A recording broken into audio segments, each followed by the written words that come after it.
Basketball is a movie, and every game is a blockbuster. This season is alive! E for exciting, entertaining, energy, and epic. Tauihi Basketball, rated E.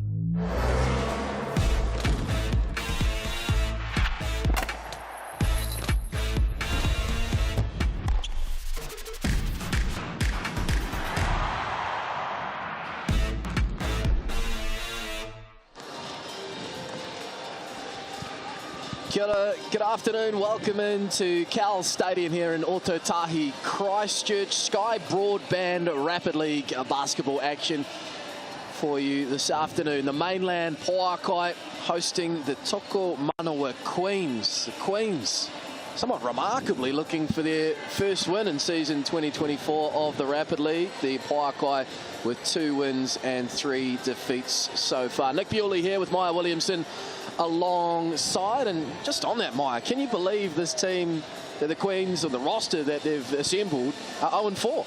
Yeah, we were just talking about this off air, actually, how surprised we were given their lineup that they are, 0-4. And there've been some pretty convincing losses in there as well, 24-39 against the Phi, 20-43 against the Kahu. So these are losses that they're losing at a great deal and, averaging 24 points a game, which is last in the Rapid League, and that's very surprising given their lineup. You see them there at the bottom of the table in Sky Broadband Rapid League, and with the addition of Tiana Clark and the way that Jacinta Beckley's been playing in Rapid League, it's definitely winnable tonight, and they'd definitely like to get one on the board, I'm assuming. Certainly will. There's the Pouākai there sitting third. They've had losses to the Phi and the Kahu twice, and they've beaten the Southern Hoiho twice. There is the Queens starting 5, and it's a return to Cowles Stadium in enemy colours for Lauren Hippolyte, along with Grace Hunter, Aotearoa Leach, Tiana Clark and Jacinta Beckley. Tiana Clark, no stranger to this gym as well, Maya. We were just talking as we walked in 2 years ago in Phi colours. I don't think that record's ever going to be beaten. 11 threes 11 threes, game. Yeah, she certainly likes these rims. I remember being in the crowd for that one and just absolutely gobsmacked by what I was witnessing. You and me both. The Queens there in the purple strip. There are the Hallsville Timber Mainland Pouākai. Their starting lineup here in the Sky Broadband Rapid League this afternoon. Morrison, Manu Malaunga, Camilo Tuilave and Sean Rabadi, Maya, back into the Sky Broadband Rapid League rotation. That's, of course, with Cassandra Brown now fit, having missed the last 3 games with a back injury. Yeah, super encouraging for the Rapid League. Unfortunately, no Ashley Strawbridge, who has been their MVP the last few games, really found her form in the Sky Broadband Rapid League, but the addition of the scoring power that is Ravati will help. And as you can see, Strawbridge is their leading scorer, leading with 8.8 points a game, so that's going to be a deficit they're not wanting to miss. And Jacinta Beckley, they're going to be leading the charge for the Queens. Yeah, Beckley second in the Rapid League for points and rebounds. The tip ends up in the hands of Lauren Hippolyte in Queens colours. And Queens looking for their first win season 2024, and that's a strong start. Tiana Clark with the left. Much better look for them, right? Utilising an action and then finding an advantage off of that. Tiana Clark going downhill, barely any defence. They want to keep that up. Here's Morrison now. Hunter gets a hand in. Straighter with the call. Thought it was clean. Coin officials saw it differently. Good to see Tessa Morrison getting going as well. We just saw in that Chemist Warehouse head-to-head that she is one of the guards to watch in the Sky Broadband Rapid League squad for the Pouākai. A lot of experience. There's Manu Malonga getting to her left. Stops, pivots, dishes to Tuilave, and that's a silky finish close to the rim. Nice ball movement there. Very great patience there from Tara on the on-ball screen, deciding to reject it and then use it once again. And a great touch at the front of the rim for Vitolia. Rinse and repeat here for Tiana. Occasion, Tessa Morrison getting in front, creating a tougher look as Manu Malaunga. Not too far away off the hand, just a little heavy from the 3-point arc. Unfortunately, hasn't had a lot of luck from that 3-ball area, has Tara all season. Knows she's capable of it, but quite unfortunate for her that it hasn't dropped. Beckley shallow with the 3. Aotearoa Leach tries to keep it in, unable to do so.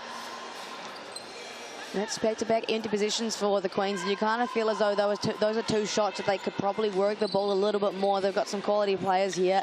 Don't feel as though they're getting quite to the shots that I know that they can create. Manu Malonga kicks it out to Morrison again, wasn't too far away from three. Tied it up by Beckley, and there's a whistle and a foul. And on Shana Abati. Look, that's really been the tail of the tape here for the Pouākai. They're sitting last in Rapid League for the three-point percentage, 18%. You know, typically you want to be sitting around that 30% mark, so downwards of 20, not favourable. Pull-up three, Lauren Hippolyte. Can't get it to go, but they'll get a second look here, the Queens. Good work by Leach. Jostling for possession, Hippolyte and Tuilava. Here is Beckley now with the drive, and I'm going to call that a foul in the shooting motion. Jacinta Beckley heading to the Chemist Warehouse strike. I like the pressure that Queens are putting on the Pouākai now, trying to force them to go downhill and see if they can defend that, or they're getting their hands in the cookie jar and they get to go the Chemist Warehouse stripe for two. Jacinta Beckley being the leading scorer for these guys with 11 points a game. She'll definitely need to do that if the Queens want to get their first Rapid League win. Jacinta Beckley as well, no stranger to these parts, having spent time in Pouākai colours, makes both from the Chemist Warehouse stripe. The Queens hit the front. And there's the Pouākai again without Ashley Strawbridge, who's averaging just a shade under 9 points a game in Sky Broadband Rapid League. Is Manu Malonga. That one's long from three. So they're going to live and die by the three, Maya. Well, looking like they're going to die by it. Early days indeed, as Tiana Clark's three is long. Fortuitously falls in the lap of Hippolyte. Wants a screen. Lefty kicks it out to Leach. Baseline, can't get that to go. Tied it up by Tuilave. I just feel as though, given the talent they have, they're not really creating the advantages I think they'll be able to do. They have a lot of scoring talent with Tiana Clark, Lauren Hippolyte, Jacinta Beckley, of course, and maybe the addition here of Alana Paiwai will help coming into the game for Awatea Leach. Feel as though they can create some more advantages of actions and maybe move the ball a little bit more to create some openings, like that first bucket we saw from Tiana Clark. Subs in for both teams. Paiwai for the Queens. And Lauren Tafata in for the Pouākai as Hunter just gets to the left. Good work again by Morrison as Beckley, though, puts it up. Front iron. Rebound by Cabillo.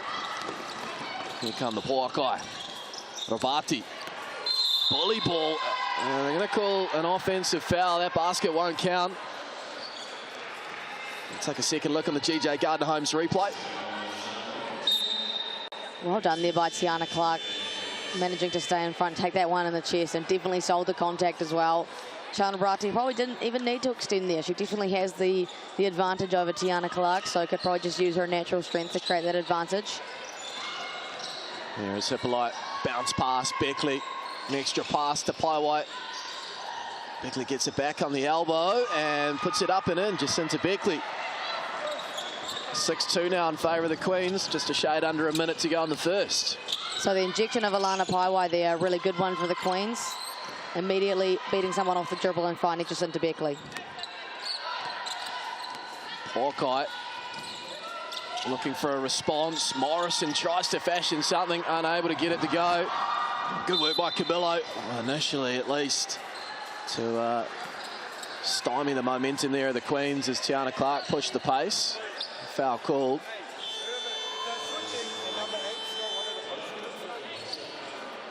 Relatively low scoring opening quarter as Manu Malonga checks back in for Morrison. And it's going to be free throws here, in fact, for Tiana Clark at the Chemist Warehouse strike. Definitely not the position that the Pouākai want to be in right now. They're unable to score offensively. The Queens already have 6 points, and now they're giving them some extra opportunities, and especially when you're sending Tiana Clark to the line, not a favourable position. Sharpshooter indeed, Tiana Clark, and makes them both. 8-2 now. And Pouākai starting to feel that weight of pressure without focal point offensively so far in the Rapid League. Ashley Strawbridge, but that's a nice finish by Abby Cabillo. Well needed for the Pouākai, who for the entirety of that quarter was sitting on 2 points. And it's a clutch bucket there for Abby, just keeping it within arm's distance. Shot clock off, late in the first. Here is Tiana Clark. 4 points so far. 4 points too for Beckley, who loses it. Need to put it up to Fada after the steal. Is she aware? And she was. But unable to get a shot away from half court. So that'll do it for quarter number 1. 8 points to 4. The Queens leading the Pouākai. Queens looking for their first win of the season.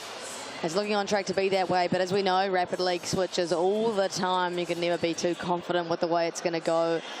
Great positions and that tail into that quarter for the Queens. Scoring has been their hardest part. They're second to the last. They're actually last in the league, in Rapid League, in field goal and scoring. So nice to see they've actually been able to tally 8 points and get the ball into the hands of some scorers.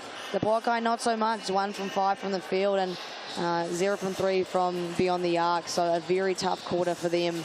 Only 4 points in 4 minutes. Not where they want to be right now. Yeah, they were held to 14 points in a Rapid League game against the Phi. It's feeling the pinch without Ashley Strawbridge in this Rapid League lineup this afternoon. Yeah, Ashley Strawbridge is someone that not only contributes in terms of points, but she's been rebounding really well, getting a lot of offensive rebounds and defensive rebounds as well, and just leading that charge and leading the energy. So the absence of her is something that Pouākai have not fulfilled at the moment. Maybe someone needs to step up and do something here. Here are the Pouākai. I'm going to cut it back to a possession. That's why I alluded to. Swing very quickly in Rapid League is maybe Sims might have been a double dribble there, but roll on to Fata. Oh, good hand in there from Paiwai. Here come the Queens behind the back. Hippolyte baseline, looking for a pass. Good intervention there. Tuilava. Here come the Pouākai the other way. Manu Maluonga. Oh, can't get the layup to go. Bit of a bunny. Tied it up by Beckley. Frustrating there for Tara Manu Malaunga. They desperately needed that bucket. Could have got it back to a one-possession game, and just misses the bunny. Hunter cut there by Hippolyte, although Cabillo's right there as well. Fighting over the last scrap. Can you hear me? And in fact, there's just going to be a foul call on Cabillo. As Rabati comes back in. Just noticed already on 3 fouls, Sean Rabati, which is why after the 4th foul we ended up with free throws for Tiana Clark late in that first quarter. Well, she's definitely a very physical player, that's for sure. Good steal there, good intervention by Cabillo. A couple of turnovers each way as Cabillo tries to connect now with Timms. Pass quite there as Rabati gets her feet set. 3 ball from the left corner. Doesn't connect. And there's Hunter now. Paiwai. Long rebound, Rabati. And then the smarts to cannon it into her opponent, Jacinta Beckley, and stay with the Pouākai. Kind of feel as though there's a bit of a lid on the rim for both teams. 22% from the field for the Queens and 28% for the Pouākai. Both teams generating some, not terribly terrible in quality offensive looks, but just really unable to convert at the moment for both sides. Here's Cabillo looking to do it all herself. Wasn't too far away from the layup finish. The offhand draws the foul on Tiana Clark, and we'll head to the Chemist Warehouse strike. Abby Cabillo has been a really good spark of energy for this Pouākai side. A great signing for the Pouākai that, late in the season. She has a lot of veteran leadership, a lot of experience in her belt, and very quick off the dribble. So she's definitely the person you want to go to today in terms of trying to create advantages and get to the rim or the Chemist Warehouse stripe. Splits the free throws. First year in Tauihi for Abby Cabillo. Comes over with Australian WNBL championship winning pedigree with the Canberra Capitals.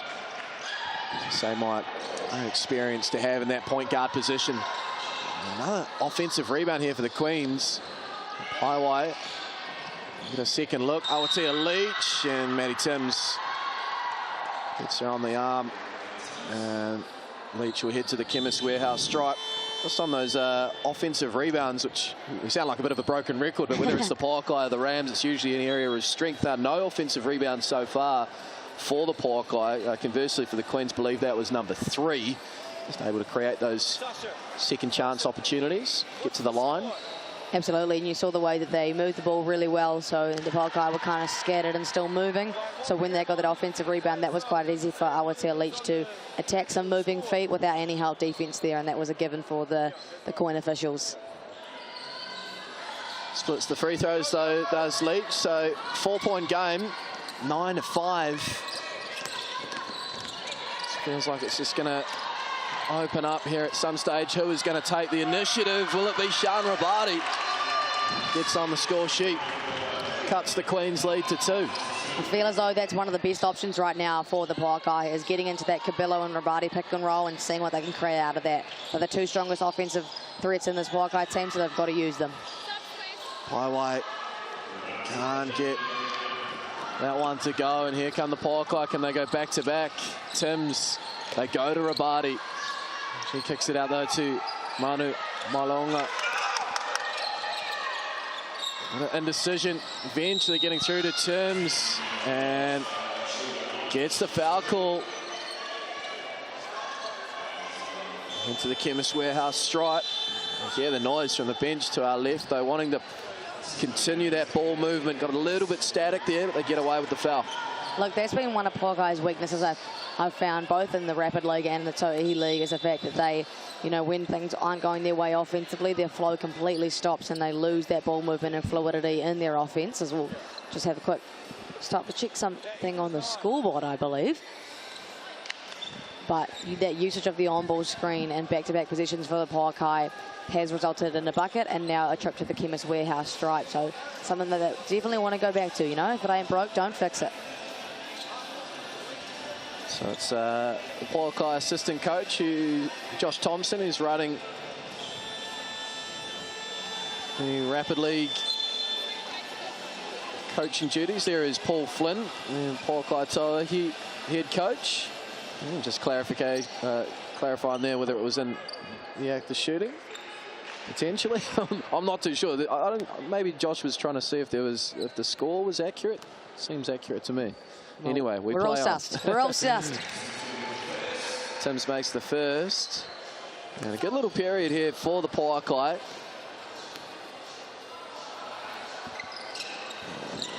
Leaves that second one short. Knew it was short immediately. Maddie Timms tried to follow it up. Remains a 1-point buffer for the Queens.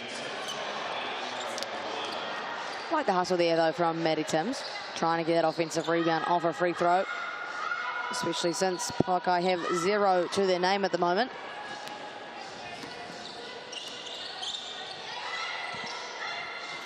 Plenty of touches on this offensive possession for the Queens. Beckley now to Hunter. Can shoot it from deep. They go to Beckley. Nice spin, but a hand there on the arm from Rabati. And heading to the Chemist Warehouse stripe again. Fair few free throw attempts in this Rapid League contest. Queens 83% as things stand. 5 from 6, 2 from 4 for the Pouākai. Love that post up there from Jacinda Beckley. Pretty brave to go head-to-head with Sean Rabati in the post, but, you know, worked out well for her, and she's really showing her veteran experience. You know, she's got a lot of years in the Tauihi and playing professional basketball behind her, so just showing her pedigree. Up to 6 points now, Jacinta Beckley. A minute away from the half. Averaging 11 points a game. Sky Broadband Rapid League will her team on to a first win. And some good hustle there, down low. Hunter and Clark. Nice touch, though, by the Queens. 10 seconds left on the shot clock. Morrison will fire it up from 3. Long again. Would follow, though, by Tuilave. Finally, an offensive rebound for the Pouākai. Here's Cabillo. Kicks it out to Morrison. No look pass, Cabillo. Someone's got to shoot it. The shot clock isn't reset and all of that. And our coin official, Jaden Rosanowski, spotted it at the same time as I did it. I was scanning the eyes through towards the hoop. It stayed on 14 for about 4 or 5 seconds. Yeah, I was going to say, it felt like a very long possession. A lot of ball movement going on without anyone needing to put a shot up. That's the kind of one you just want to, you hope the court official doesn't spot. You just wait until you can find that perfect look. But, well done there to identify the error. And commence with a baseline inbound. And eventually it's going to go down to, I believe it's going to be 3. 3.7 even. It's always the one where it's hard to stop, you know, like right on the 3. There is Morrison. Malaunga left wide open. Would love a 3 to fall. Again, front of the iron. And Tiana Clark will get 1.5. And it's well utilised here. The Tokomanawa Queens with a BNZ player timeout. Up by 3. Shot clock off. Of course, our BNZ player timeout. Good opportunity to talk about getting the ticket to the big game. Scan that QR code there for more information and a chance to win tickets to a Tauihi game this season. Giving away tickets to school groups, sports groups, community groups. Come along, see a Tauihi game in person. It's good on the screen, even better in person. Yeah, we've seen some contests already in season 2024. Thrillers here at Cowles, both going the way of the Pouākai and against. It's Clark. I'm assuming that's exactly what they drew up in the BNZ player timeout, Maya. 10 more to come. It's a big-time bucket in the context of this game. Doubles the Queens lead, 14-8. Late in the half, Morrison tries to fashion something. Can't get it to go. Pouākai held to 8 points in the half. And the momentum well and truly with the visitors. The Tokomanawa Queens with a 6-point lead. Yeah, you kind of feel as though they had the momentum for the majority of that first half there. You know, for all 8 minutes, they were playing some pretty nice basketball. You know, the conversion rate not super high, but you felt as though they were probably a little bit more organised offensively. They're sitting still at that 23% mark for field goal. And 1 for 7 from the 3-point line. Just see there, Jacinta Beckley with 6 points. Tiana Clark with that 3, successful, but scoring very much spread for the Pouākai, which is a better sign. You know, in past weeks it's been quite the opposite. But and again, spread of rebounding for both teams here. So a good effort for the Pouākai to really stretch themselves this time offensively, as opposed to past weeks where they have been very centred around what, you know, Ashley Strawbridge is doing, but still scoring not a plenty. 8 points in 1 half. Loving what the Queens are doing at the moment. Loving Jacinta Beckley with 6 points, and you know how dangerous it'll be to get Tiana Clark going. Yeah, well, she got going there late, up to 7 points now. Very much as the Tiana Clark and Jacinta Beckley show, with all but one of their 14 points as a collective. Work to do, though, for the Pouākai. 3 of 12 from the floor, 25%. And it's that 3 ball again, Maya. No, none from 6. I've been relatively okay with the looks. You know, there's been some wide open shot selection. They've found the open player. It just isn't falling. You wonder, given the context of the game now, though, yes, still down by just 6. Do they go away from it? Well, it's interesting, like you said, the shot selection hasn't been terrible, right? They're taking wide open looks that typically come off kickouts or off on-ball screens, which you are 100% happy with, especially within the system that they play for the Pouākai. Those are encouraged shots. But you are right, once it gets down to the stretch and they need to start executing as opposed to just getting good looks, they may have to start thinking about how they can do things differently, and maybe, you know, off a kick out instead of shooting it, they choose to attack that long closeout and try to get to the rim once again. You know, you want to play to your strengths and take good looks, but at the end of the day, it's about executing as well if you want to get the win. Getting the win, something that, until this point, something the Queens haven't been able to do. None from 4, sitting at the bottom of the sky. Broadband Rapid League ladder. Is that about to change? Highlight. Beckley. Get that to go, and last touch there by Tiana Clark. They get the stop, the Pouākai. Now it's a matter of finding a hot hand offensively. Yeah, defense never really been their concern. They've always been pretty solid defensively. Even in the Tauihi games, they've lost by significant amounts. It's always been the offensive end that they've struggled with. Great work, Tiana Clark. Forcing that tough attempt. And now the Euro. Can't get it to go, but jogging on the spot, Jacinta Beckley.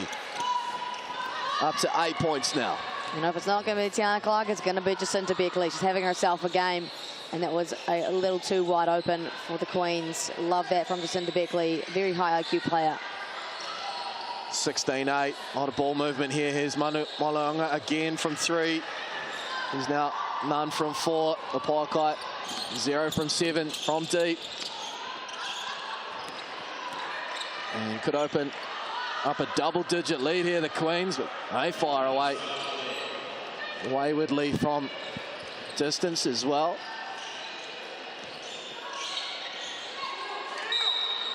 And a travel call.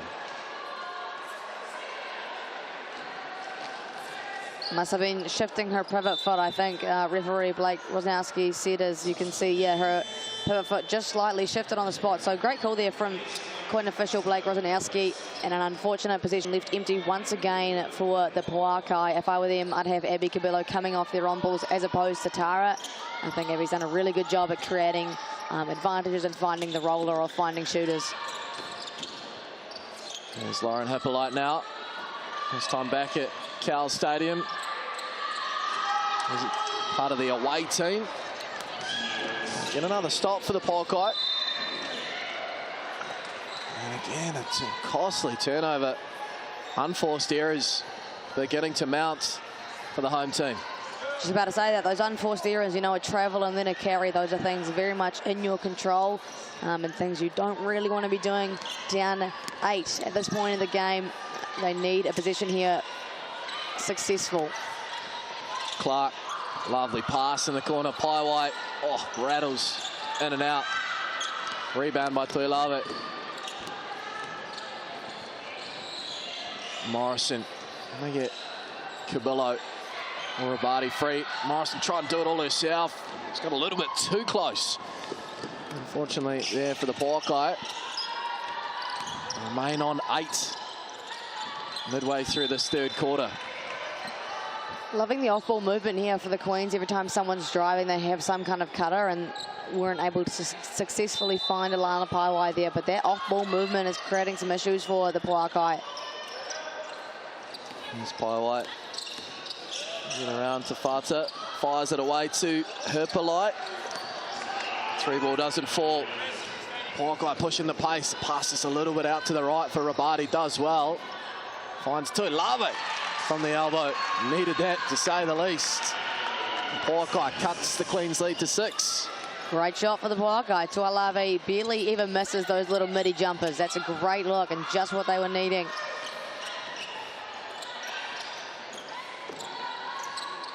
Here come the Queens. A lovely pass. And Rabati had to make the foul there. Otherwise, that was an easy layup for Lauren Hippolyte, who will head to the Chemist Warehouse strike. Again, that off-ball movement for the Queens. They moved the ball a little bit. Kiriana Hippolyte going downhill. And then the off-ball cut as the Pouākai fall asleep. We'll just see there. And the help defense from Sean Ropati coming across a little bit too late. So Hippolyte to Hippolyte. A little bit of a connection there.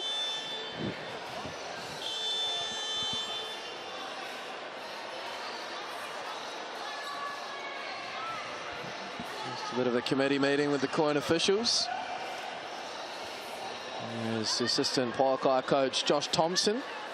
It's Rabati's 5th foul. I'm just trying to jog the memory because it's rare territory. Can you foul out in Rapid League? Maybe you can. I'm pretty sure you can. Well, if you foul 5 times, you'd think, okay, 16 minutes, 5 fouls. It hasn't even been 16 minutes yet. No, we're just ticking up towards 11 minutes. I mean, that's impressive. That might be a Tauihi record. Yeah, we have to get Mike Lacey on the case there. It could well be. Yeah, 5 fouls. That is Shana Rabati done. Unfortunately for the Pouākai, she'll be back, no doubt. Play some meaningful minutes in Tauihi. Tip off at 3 between these two teams. has been a starter the last 3 games, but with Pouākai import Cassandra Brown back from a back injury, Rabati able to come off the bench and play Sky Broadband Rapid League today. Until now. Missed both those free throws. There's Tuilave. Nice spin move on everything but the finish. Sums it up a little bit there, Maya. Oh, absolutely. Just been a lid on the rim for a majority of this game. To be fair, for both teams, Queen's just converting that little bit better as Grace Hunter gets that nice jumper off the glass. And Queen's starting to run back away with it a little bit. First bucket for Grace Hunter. Silky finisher. Good drive there by Cabillo. Put this Pouākai team on her shoulders. She'll head to the Chemist Warehouse strike. Yeah, Abby Cabillo's going to have to do some serious work now with the absence of Sian Rabati and having had no Ashley Strawbridge for today. She's going to have to dig these guys out of a hole herself and try to, get to the rim or the Chemist Warehouse stripe or find shooters. There's not a lot going on offensively as it is. Now, the loss of Sian Rabati means a lot of work to be done for Abby Cabillo. Makes them both up to 4 points, Cabillo. 6 points, the Queen's lead. Highlight up high. Good work there defensively, Mana Malaonga, but then did the hard part. Ball coming down and case of the Butterfingers. Out of bounds. The Queens get a second look. Hunter going to go back to back. 2 seconds, got to put it up. It might have been fouled, yes, she was. Frustration, no doubt, for the Queens coaching bench. Didn't need to foul there, to say the least. And Manu Malaonga has had a bit of a tough go this afternoon. Will now get 3 attempts from the Chemist Warehouse stripe. These could be big time free throws. Make all 3, cuts it to a 3-point deficit all of a sudden. We're just going to take a look to make sure that the attempt was before time expired. Fair amount of confidence, our colleagues to the right, that was in fact the case. And just getting time restored now to the stadium clock. Put through their paces, our scoring bench and volunteers early. They're doing some serious mahi, Changing shot clocks and game clocks now. Oh, well done.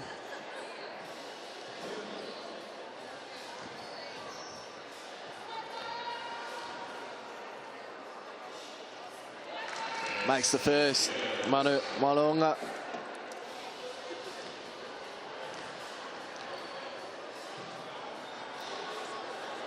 Can't get the roll for the second. So 3 seconds, in fact, on the game clock to close the third. 2 from 3. 4-point game. And that'll do it for the third quarter. Well, it was 6 points at the half, and a couple of key free throws there late. Gets it to 4. Pouākai not done yet, but as we alluded to, Maya, the loss of Sian Rabati now with that 5th foul still feels like a fair way away. Indeed, yeah. It's encouraging that they've brought it back to 4, given that it was 8 at one point and looking like it could extend to the Queens for a double-digit lead. It's just going to be a bit of a graveyard shift here for the Pouākai. No Sian Rabati, and we haven't had Ashley Strawbridge for the entirety of today's matchup. So going to be some serious work from the 5 girls who are going to take the floor in this last quarter to try and create some kind of offense, some rhythm, some wide open, non-contested looks. And for the Queens, I think they've just got to keep nailing down what they're doing well. The off-ball cuts are always working. They're finding back doors, 45 cuts off drives. And then obviously the success of Jacinta Beckley and Tiana Clark today has been their driving force. But now starting to get other players involved. You know, Grace Hunter's going. Mainland Pouākai's been getting downhill. Lauren Hippolyte's gotten to the free throw line. They are 4 minutes away. Potentially their first win of the season. And the Sky Broadband Rapid League, the Tokomanawa Queens, have won 3 from 4. And GJ Gardner Home's Tauihi League, that success hasn't been able to be replicated in Rapid League to this point. As Queens make their way back out onto the floor. With both Kiriana Hippolyte, Lauren Hippolyte there in picture, along with Beckley, Leach and Paiwai. Pouākai though will open with first possession. And a bucket here, and the pendulum might just swing the weight of the home team. Here is Manu Malaonga showing some aggression. Strong drive. Big time bucket, cuts it to 2.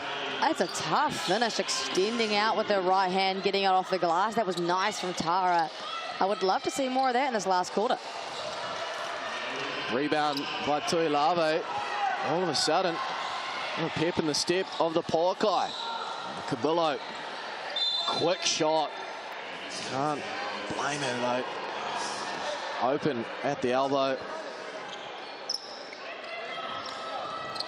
And Queens get away with one. Here is Lauren Hippolyte.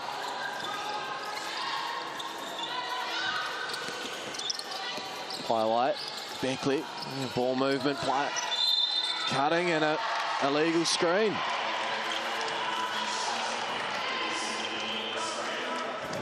Jacinta Beckley just a little bit overzealous there with the contact. I didn't actually see what she did, but I know she's been in the gym a fair bit, doing a bit of CrossFit, so we'll see it here on the GJ Gardner Homes replay. Oh, ouch, that looks sore for Abby Cabello, just putting her shoulder in there. Great call from the coin officials, and a chance now for the Pouākai to even things up. Here's Manu Malaonga again. Well, those free throws have done her the world of good. Back-to-back buckets. It's up to 6 points, and more importantly, it's a tied ball game. Beckley with a quick release 3. That misses. And all of a sudden, the Pouākai hit the lead. And this is what we mean when we say Rapid League just swings in an instant. Couple of nice buckets from Tara, gained all that momentum, and now it's on the Queens to do the dirty work. This is not what I was expecting in this fourth quarter, Nick. Well, moments ago, it was 16-8 in favour of the visitors, and it is now 20 points to 18. So a 12-2 run here for the Hawesville Timber Mainland Pouākai. And the bench to our left are up and about. I sense doing something rather extraordinary here in the grand scheme of things. There's Cabillo. Finds Tuilave, who's had herself a ball game as well, and gets the favourable roll. 4-point lead now for the Pouākai. And Tuilave's up to 8 points. Look, it's not often you see your 5-man reject a DHO and go downhill to the rim. Great move there from Bunner, just switching things up a little bit for the Pouākai. Not doing their stock standard offense, finding something new, and hell of an effort from the Pouākai in this last quarter. Post up from Beckley. Can't get the finish, but does get the foul call. And go back to what has worked for them successfully up until the last minute or so. And Jacinta Beckley gets to the Chemist Warehouse stripe. Going to cut it back to now what would be a 2-point deficit, but doesn't make the first. It's not surprising, though, that Jacinta Beckley is the one calming the storm for the Queens at the moment. These are big free throws and able to split the two. She's going to be, I believe, their go-to in these last 2 minutes to kind of, you know, keep that storm from brewing. 3-point game. I go back to the hot hand here in the fourth. Manu Malaonga, work there by Clark. She'll get it back. Backing herself, looks to connect. Pinballs around. Ends up with Cabillo late in the shot clock. A lot of ball movement. Morrison in the corner. Doesn't touch the rim. That'll be a shot clock violation. Basket won't count. helter-skelter stuff there for the Pouākai. It was a great look too from Tessa Morrison. Couldn't have asked for something better for their offensive possession. You know, split kick, extra wide open three. Just can't convert. Saving grace for the Queens. Remains a three-point game. Clark spins, slides even, and finishes with aplomb. 1 point game. And that's just what you want. This is what you want to see. Love games like this. The pressure's on. Who's going to rise to the occasion? They go back to Tuilave. Front of the iron. Work there by Grace Hunter, who's now pushing the pace. Tries to go herself, and it's a charge. Great positioning. Well, the diminutive Abby Cabillo as we take a second look. Just fearless in her approach defensively there. You could see her stepping up really early. She anticipated seconds before Grace Hunter was coming downhill that she was going to be doing that. Got herself in position and took it like a champ. The body on the line, trying to get the dub. 1 point in it. 34 seconds. Tuilave. Cabillo. 1-2. Great work there by the Queens to nullify that threat. Good ball movement. Morrison gets a second look from the left corner. Doesn't go, but Timms with the rebound. Do the Queens foul? 4 on the shot clock. Cabillo, crossover. Got to get a shot up. Oh, swatted by Beckley. And smart play by the Queens, utilising the BNZ player timeout. Able to advance the ball, talk it over. With 6.8 seconds to go, down by 1. That sound is perfect for how we're feeling right now. I couldn't have seen this coming from a mile away. Here's another look at that drive by Cabillo. Yeah, that was clean. Great work by Beckley. And then the recognition to utilise the BNZ player timeout. So they've got Clark, Hunter, Leach, Beckley, and Lauren Hippolyte on the floor. Clark with the inbound. You'd have to think it's going to end up in the hands of Jacinta Beckley. Here's Hippolyte, though. Oh, swatted away by Tuilave. And the foul. What a ball game she's had at the offensive end with 8 points. And now comes up with the big-time defensive play. And we're just clarifying to see if a Queen's foul came before the clock expired. Slightly taking the fizz out of what was a phenomenal finish. And Bunna did exactly what she needed to do just then. Lauren Hippolyte kind of looked like she had a pretty good bite of the cherry with that left-hand drive. And greatly timed by Bunna with her long arms to just swat that one away and potentially seal the deal. Certainly going to be tricky, even if Tuilave does head to the Chemist Warehouse stripe for the Queens to respond quickly. It is going to be free throw attempts for Vitolia Tuilave. And how about this? How about the fight from the Pouākai, Maya? Down 16-8. Their key players fouls out late in the third quarter. I know we felt like the game was almost done, but those free throws right at the end of the third quarter just gave Tara Manumaleonga initially that lift that she needed, the confidence in the fourth quarter. And probably just a little bit of confidence for the Pouākai as a whole to, you know, kind of get that scoring going a little bit, get back within a reasonable deficit. It was only a two-possession game at that point. And then her hot start with back-to-back buckets, they absolutely flew from there. And I think that girl right there, Vitolia Tuilave, has been instrumental. Had a couple of nice midi jumpers. She hit that one in the short corner to actually gain that lead. And then the massive defensive play there right on that last possession. She's kind of closed it out for the Pouākai. But as a whole, they've done a really good job in these last few minutes at just getting stops defensively. You know, the Queens are a good scoring team, and Jacinta Beckley has been kept to, you know, under 10 points, where she was at 8 at half-time. So a complete defensive switch for the Pouākai, and a surprising ending. And an elongated ending as well, as we just await the stadium clock, which then transfers to our TV clock, to be clarified. I didn't think it was 6 seconds left. It's 0.6 of a second left. As Tauihi, she missed the first. This is the second, makes it, so it's a 2-point lead. Hail Mary areas here for the Queens. They won't get a shot up, and that is game. The Mainland Pouākai are absolutely over the moon. They've got the job done, 23 points to 21.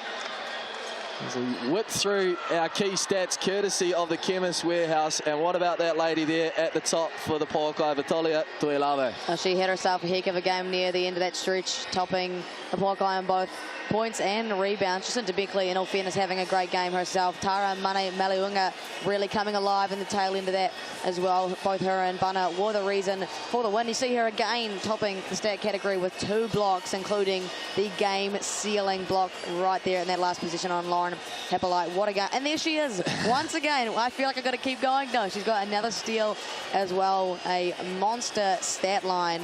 And a very surprising ending, Nick. Couldn't have called that one myself, but how exciting for the Pouākai. And for the Queens, 0 and 5. Yeah, the wait continues for them to get a dub. Right, time for a break here and a bit of a breather for us at Cowles Stadium in Christchurch. Not too far away, 3 o'clock in fact. GJ Gardner-Holmes, Tauihi Aotearoa action. It's the Mainland Pouākai hosting the Tokomanawa Queens. We'll see you shortly here on Sky Sport.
Basketball is a movie.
Basketball is a movie, and every game is a blockbuster. This season is alive.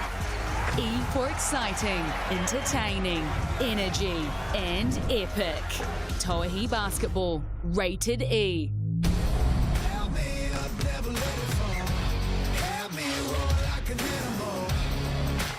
To the moon. Watch out, 'cause I'm in my zone.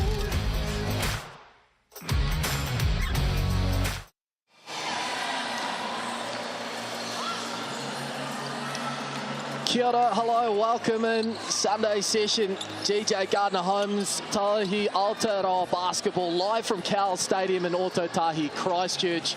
It is the Pro Build ITM Mainland Pouākai hosting the ANZCO Tokomanawa Queens. My name is Nick Bewley. Maya Williamson is alongside. We've just been entertained to a thrilling Sky Broadband Rapid League contest, still somewhat recovering from that surprise result with the Pouākai getting the job done late. How do you feel about this Tauihi contest, though, where the Pouākai currently 2 wins, 3 losses against the Queens, who haven't played the one less game, but 3 wins from 4. Looking at our mix and pick poll, a little bit indecisive, although a fair amount of support with the Queens. And I think that's fair enough, right? The Queens are playing some really nice basketball at the moment. Like you mentioned, just the 1 loss, and they are coming off 2 back-to-back wins against the Pouākai. Back-to-back losses for them. There was that surprise one against the Hoiho last Sunday where they were in the lead for a majority of the game with a convincing deficit. I believe it got to 15 at one point to then completely change the tune and go down in that last quarter. The Queens have some serious talent. Valencia Chagas, Jordan Horston and Jiyoon Park are high-level scorers. Obviously, Jordan Horston, WNBA talent, so that's going to be a hard task for the Pouākai. But the injection back of Cass Brown going to be a huge one for them. I think it's going to be a tight one. I think Queens definitely the favourites, but the Pouākai still stand a chance. Home game, of course, for the Pouākai, the 3rd consecutive week. 2 wins from 3, as Maya mentioned, back-to-back defeats. But as we saw in their first home game of the season, 2024, they stunned the league leaders, the Northern Kahu. That was without one of their key import pieces in Cassandra Brown, who is back from a back injury, missed the last 3 games. It's a big in. 100%. She's was leading scorer those 2 games she actually did play at the start. So to get her back in with her length, her shooting, and her ability to rebound the ball, and just that, that veteran and experience in tight situations, she's going to be huge today. It's a big game too for the Pouākai with that program ahead next week. They play again on Thursday against the Tauranga Whai up there in Tauranga, and then head up to Event Finder Stadium in Auckland. A 48-hour turnaround to play the Northern Kahu. It is the first time these 2 teams have met in season 2024. A wee quirk in the draw. The Queens, they'll they might even stay down south. They'll probably actually go home to Wellington, but in 7 days' time, head to the Edgar Centre in Dunedin to take on the Southern Hoiho. The Queens, looking at the tail of the tape over all of last season, they beat the Pouākai on all 3 occasions and went all the way to the final, of course, before they were beaten by the Kahu. There is their starting 5 with Stella Beck, Chagas, Park, Brown and Horston. They are coached by Tania Tupu. A little bit earlier on, Maya caught up with Lou Brown. Well, welcome to Christchurch. Awesome that you're here. How's the season gone for you so far? The season has been absolutely phenomenal. Wellington's amazing, the club's incredible. I couldn't have asked for a better scenario situation outside of basketball. It just helps that we've got a really good group of girls as well on the floor, super talented. I've been able to reconnect with a couple of my old teammates from college as well, which has been really special. So all in all, it's been an incredible start to my journey here. Awesome, and it's your first time playing the Pouākai tonight, so what are we expecting to see from you guys? Yeah, I think, well, we know they're a great shooting team, they're a great rebounder, they're going to get up and down the floor. It's going to be a tough game. I'm excited to see how it's going to kind of pan out. But I think we're definitely going to be physical and try to push the ball a little bit, but get after them, not let them get their rhythm early will be the most important thing. Awesome, thank you. Good luck. Lou Brown there. Debut in the league as well, my 25 points, 16 rebounds against the Hoiho back in round 1. Here is the Pro Build IT and Mainland Pouākai starting 5, and that big inclusion there at the bottom right. Cassandra Brown back in the mix, along with Mackenzie Forbes, Michaela Kant, Hayley Reinell, and Ezra McGoldrick. The Pouākai, there is their coach to the left of screen, Paul Flynn. Maya caught up with Sian Rabati today, coming off the bench. All right, you're coming off 2 narrow losses, unfortunately. How are the feels coming into game day off the back of that?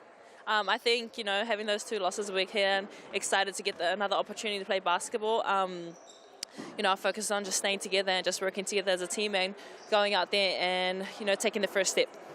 Awesome, and first time playing the Queens tonight, so what are your points of emphasis here to try and get that dub? Just staying together, playing our game, staying focused on defense and offense so that it can roll, and just literally sticking together, having some fun and being strong. Awesome. Thanks, Sian. Good luck. Thanks. Here is the Chemist Warehouse head-to-heads. Relatively even stats there in terms of both these teams right up near the top around assists and rebounds in particular. Indeed, yeah. I mean, they're a pretty evenly matched team, in my opinion. I think they have strengths at multiple positions and are quite variable in their lineups, and I think I'm not surprised given the way that they match up so nicely and that their statistics are around the same. Few key differences in a couple of these statistics in terms of three-point shooting and rebounding, but both teams relatively similar, so I think that's going to mean a pretty good matchup today. Current officials, Regan Ashley, Sasha Nicholson and Blake Rosanowski this afternoon. What's the key to the victory, do you feel, for the Pouākai, Maya, after those consecutive defeats? And how influential is the return of Cassandra Brown? No doubt she'll be a little bit rusty, but was it 19 points a game, 9 rebounds a game, just a real interior presence, and has that familiarity with the Pouākai too. Played a lot of basketball with Hayley Reinell in Australia, so we shouldn't have that those issues around continuity. Not at all, and she's been at every single training, right? So she's still within that culture and still knows the system is intaking all of the new adjustments that Paul Flynn is putting in.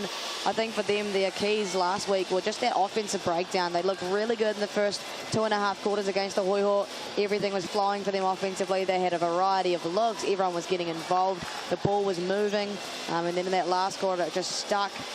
They were, shooting a majority looks were contested. And then it just completely fell apart from there. Having the addition of Cassandra Brown, who is another scorer who can contribute at all 3 levels, means that they can find something else to work for them offensively when things are breaking down.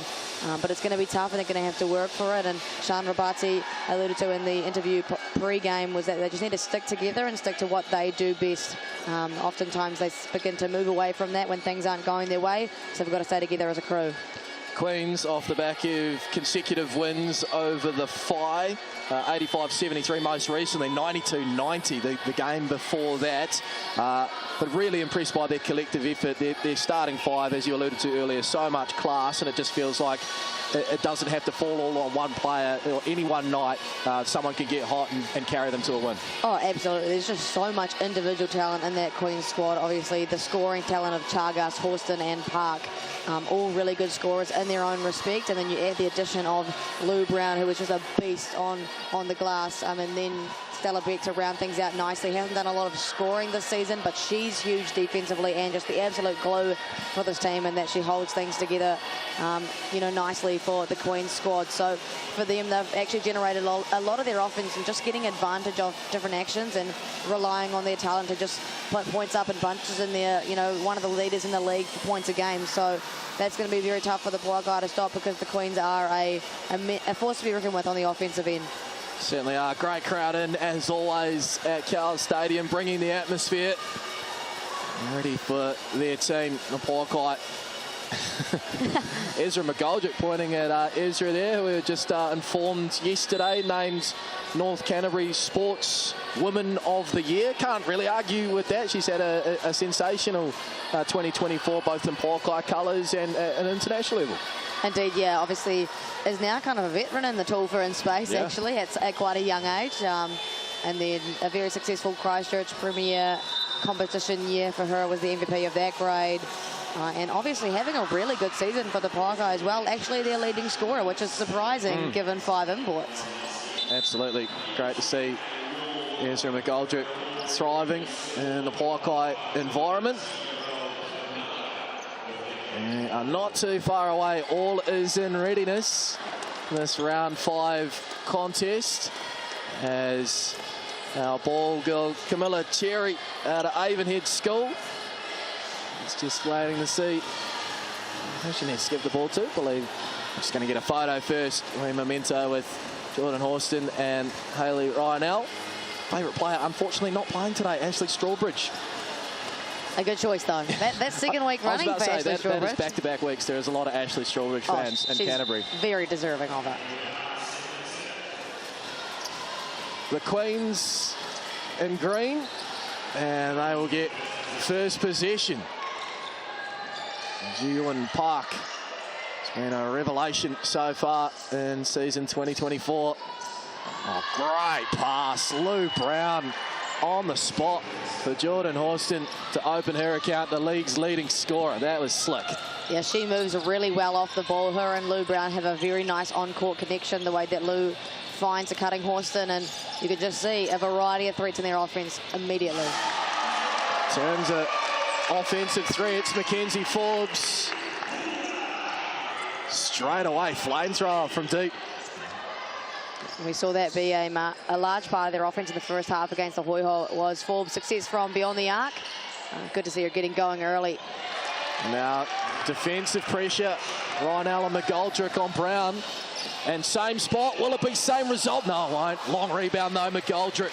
They'll get a second look. McGoldrick into Ryanell. Up on one knee. And this is a hot start from the hosts. Yeah, nice start. Obviously had that three-point shot there from Forbes, and then a nice little fadeaway from Ryanell, and it's nice to see them having that variety of looks, getting to a couple people early and, you know, gaining momentum for a lot of their offensive threats. Lou Brown again with it. Chagas now up high, 4 on the shot clock. Fashions a bizarre shot. She was signalling there. She thought she'd heard some sort of alarm or signal go off, but matters little.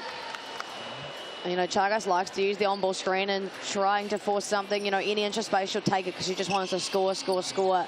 Great defensive position there for Michaela Can. Turnover though, Forbes, wayward pass. Here come the Queens. They go to Horston, and she'll just pull up in the face of McGoldrick, the number 9 pick in the WNBA draft in 2023. And back-to-back turnovers. It's getting a little bit carried away there, the Pouākai, after a couple of nice possessions, back-to-back turnovers. That was their issue last week against the Hoiho, and the loss to the Kahu just before that as well, is that their assist-to-turnover ratio completely flipped on its head. 20 turnovers in last week's matchup. And that was happening through a majority of the game, even when their offense was looking good. Oh, wow. Jordan Austin cooking early, all 6 points. Sorry, Maya, another turnover. 3 in a row as Beck looks to go coast to coast. I mean, not a bad start offensively for the Pouākai, like we said, in terms of their scoring, but 3 turnovers in a row is not what you want, especially when the Queens are scoring off of the back of that. And just looking a little bit stagnant at the moment. We've seen this problem arise in many a games with these guys. Forbes, awkward looking release, but it counts the same. Another 3. 8 all inside 3 minutes. You like that from the Pouākai, using a lot of off-ball screens to get Forbes coming up and lifting up to that 3-point line and getting a catch. Like you said, awkward looking catch, but nonetheless buries it. 3 doesn't go from Park. Long rebound. Can, and a quick catch and release. Mackenzie Forbes, she's got that license to fire away. And McGoldrick blocked down low. Pouākai will get another look. 12 on the shot clock. I like the intention to get Ezra a catch below, but Lou Brown is a massive defender.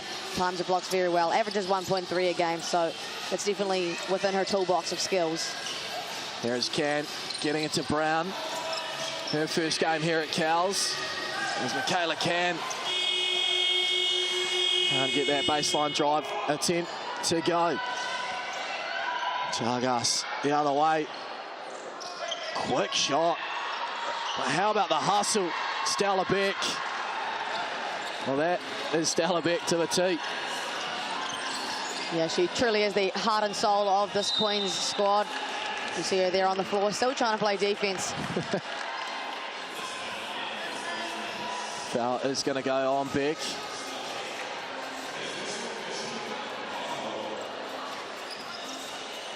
Hasn't quite had to do as much of the offensive output, but still having an influence on the game in so many different ways.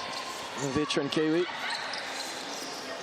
Yeah, absolutely. She has a huge defensive presence, and like I said, just the glue of the team, you know, still has those leadership qualities, despite, you know, not a massive offensive output, like you said, but she still spaces the floor well, she rebounds the floor well, she gets into her own space and sets good screens. That's all you can ask for from someone like her playing a role.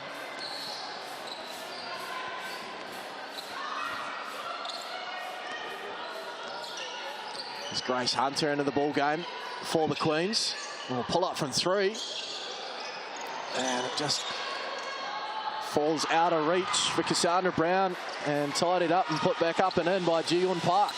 12-8 to the visitors. Ji-Yeon Park is one of my favourite players in the Tauihi League right now. She is extremely efficient, leads the league in field goal percentage, almost 60% on 20 points a game. She is so efficient and really never makes a wrong decision, it feels like. Yeah, she's in that high esteemed 50-40-90 range, Ji-Yeon Park. 58% field goal, 44% from 3, 92% free throw shooter. Yeah, she has been a sensational find, the South Korean international.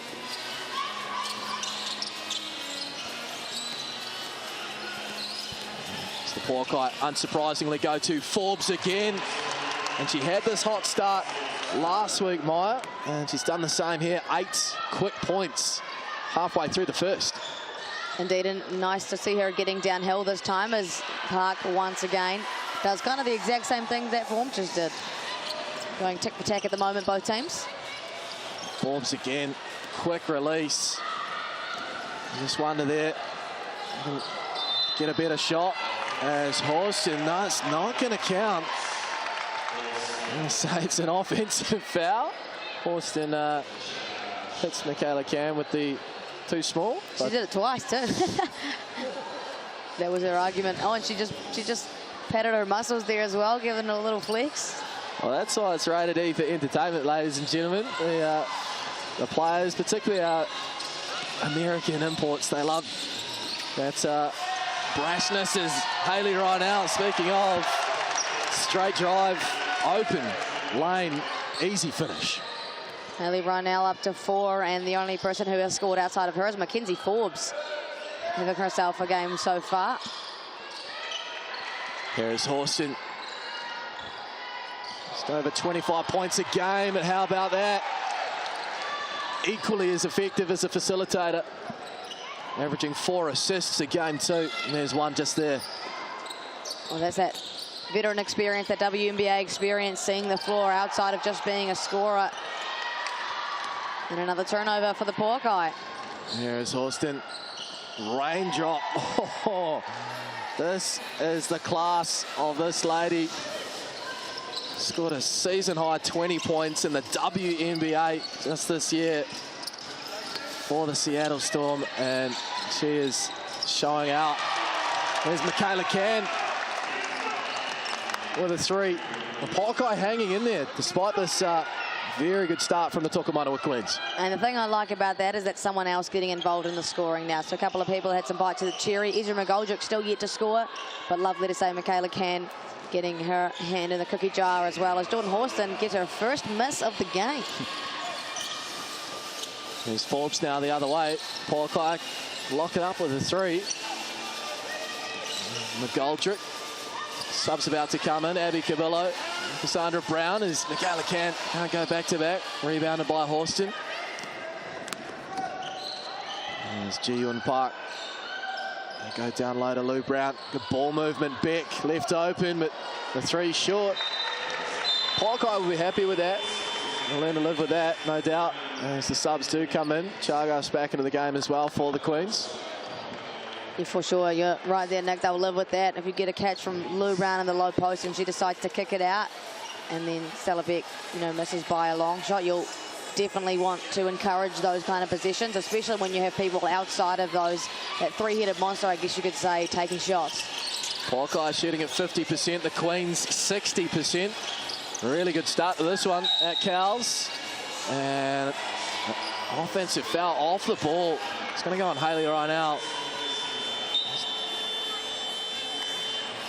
Away from my view, but there's turnovers on the Achilles heel of the Mainland Pouākai. Yeah, up to just finding now 5, like you said, Nick. You definitely don't want to get any more in this kind of quarter, especially when you're trailing offensively, and they're doing quite well at getting looks and getting different people to convert. You want to minimize the damage you make. Sandra Brown now firing away from 3. Yet to get going in her return from a back injury. And then it was last touch by a Pouākai player. Tiana Clark into the ball game as well for the Queens. Doesn't mind this Jen Meyer. Yeah, I think she's, she had a relatively good game here a couple of years ago, I heard. 11 threes in 5 colours on that occasion. Still a record. It's going to take some beating. That's going to take some stopping. Jordan Horston, 10 points in the quarter. And the Queens lead by 5. Great to see here today is Jordan Horston getting high-quality looks. She's obviously averaging 25 points a game, but only 35% from the field today, being very efficient. An offensive rebound by McGoldrick, but can't finish from close range. There's Beck. Just manages to get that pass in. It's pinballing around. The ugly possession. As Chagas can't connect in the corner 3. Abby Cabillo just to calm things down. Backup point guard out of Darwin for the Pouākai. Michaela Can arrest. Again, I mentioned it earlier, Maya, just a little stagnant offensively. Quite all singing from the same song sheet as Ryan now. Pulls up. Air ball, and it's last touch by Cass Brown. You could just see Ryan there immediately after she misses that shot, bringing everyone in very quickly for a huddle and communicating about how she wants to finish out this quarter. She has great leadership right now with great experience, and you like that on-court leadership to try and finish out this quarter strong and not let the deficit fly out any more than it is right now. There's Chagas. Clark pull up that high arcing 3 ball.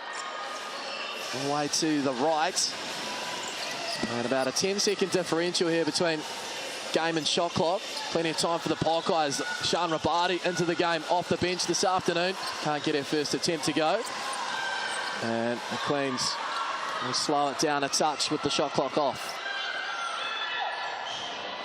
Hard to see this ball going to another player. Could be wrong. Austin doing it all herself. She's got a dozen.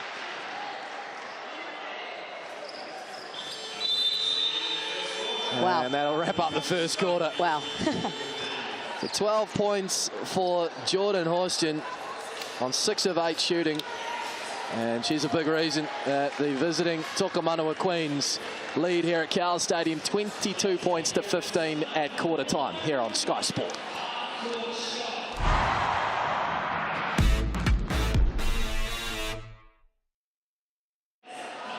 We are, of course, on TikTok.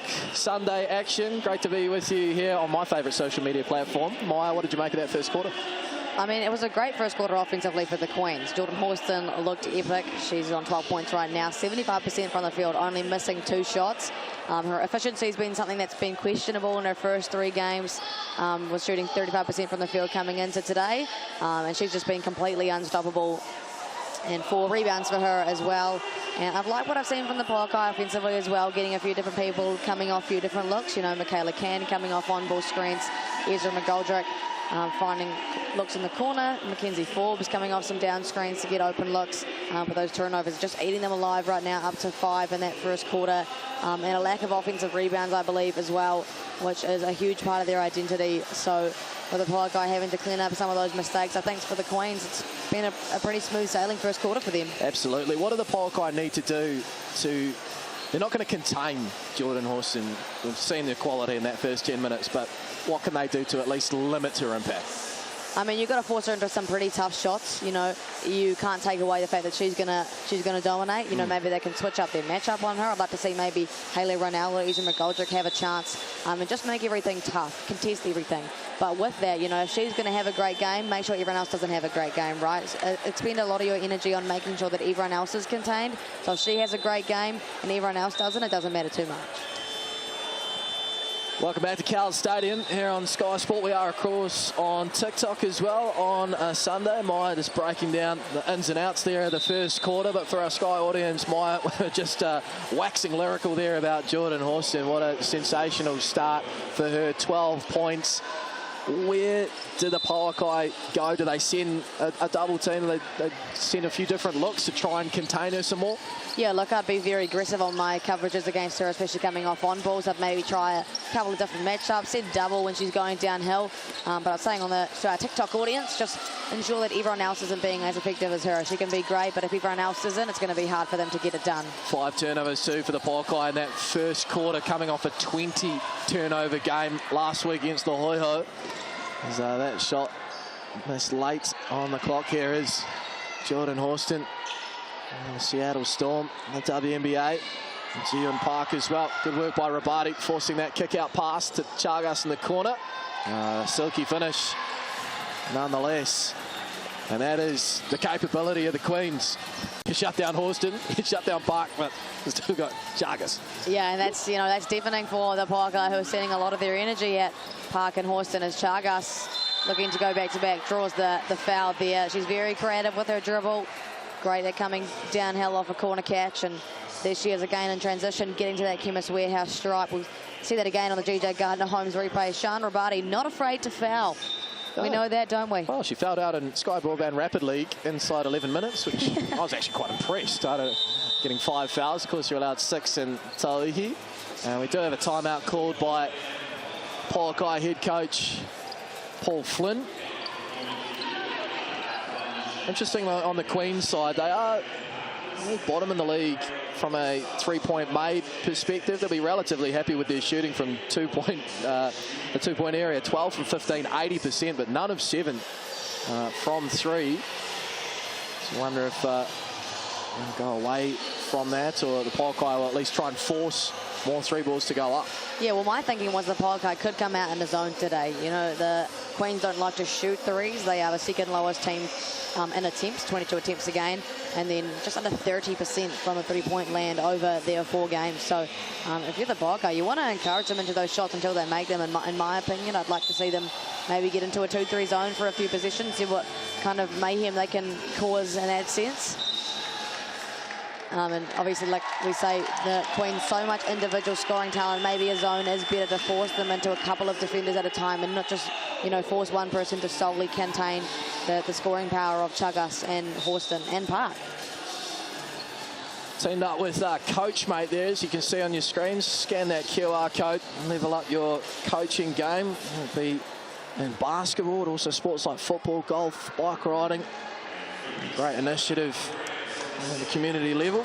Get involved, scan that QR code for more information.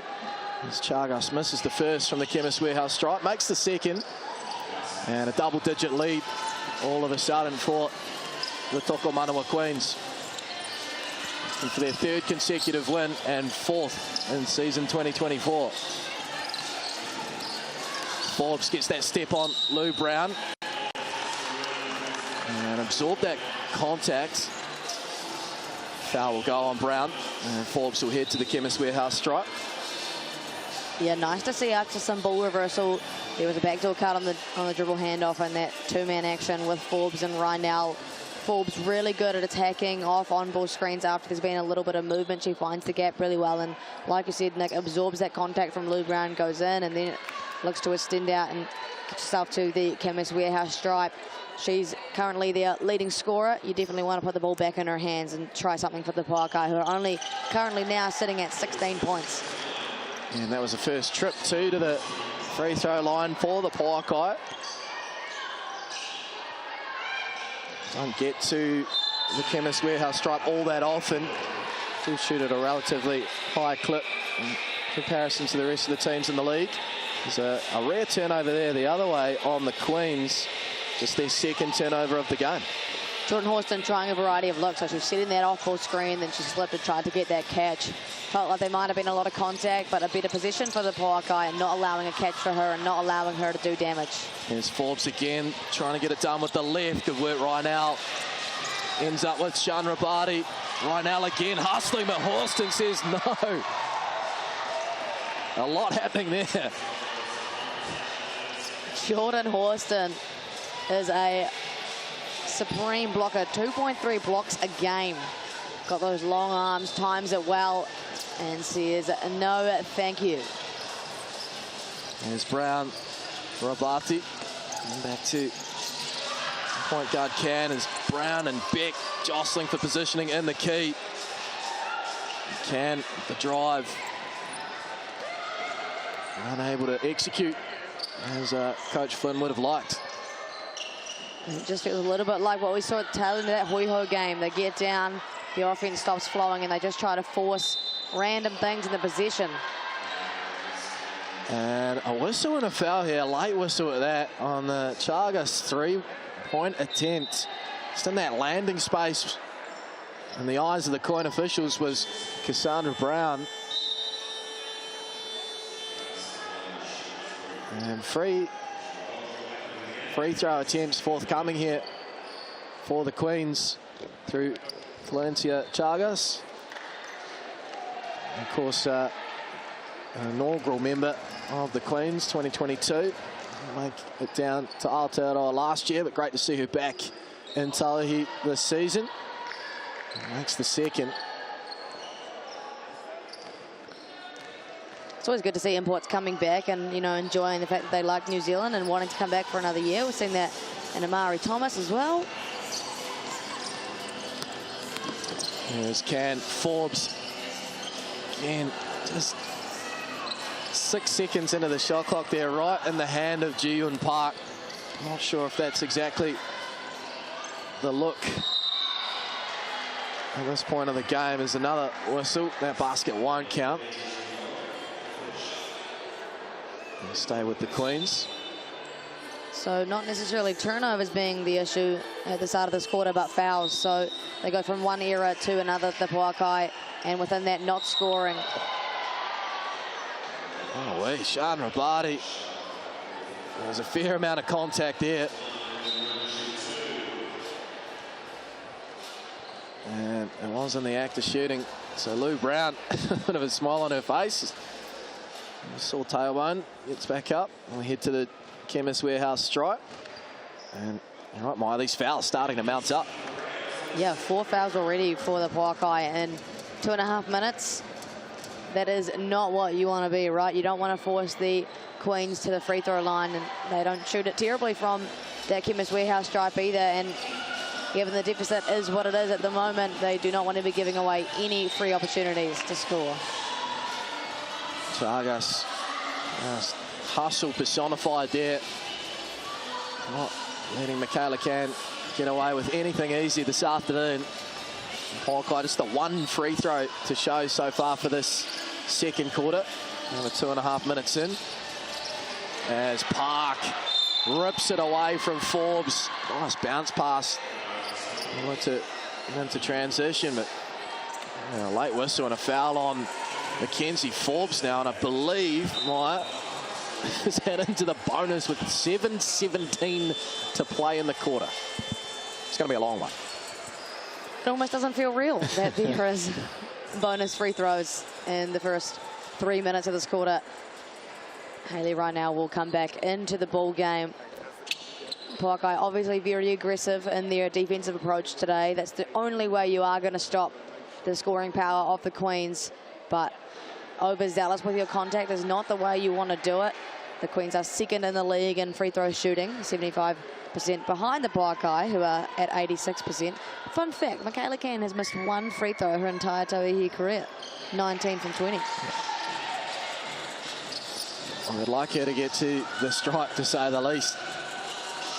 Now eyeing a 14-point deficit, and Chagas is just providing a nuisance and some to Michaela Can and the Pouākai at the moment. All over the veteran Australian point guard. Here's Cass Brown. She'll get her first bucket of the game. Park, another clean swat. Well, as good as the Queens are offensively, they're equally impressive with their defensive contribution so far this afternoon. 1000%, holding the Pouākai to 16 points so far. And everything contested. That's their 3rd or 4th block of the game. Oh, unfortunate there for Ji-Yun Park. Just caught in 2 minds. Back-to-back blocks. And then the feet just got ahead of the rest. And travel call. Pouākai get out of jail. Very rare mistake as well from Ji-Yun Park. She only averages 2 turnovers a game within 36 minutes, which is extreme efficiency. She's only got 1 more to go, really, today. Get out of the way nice and early as Can kills to the hoop. Kick out pass right out. Back iron. Horston with the rebound. This looks like she's playing at a different pace right now. No, everything but the bucket. Lou Brown knows it.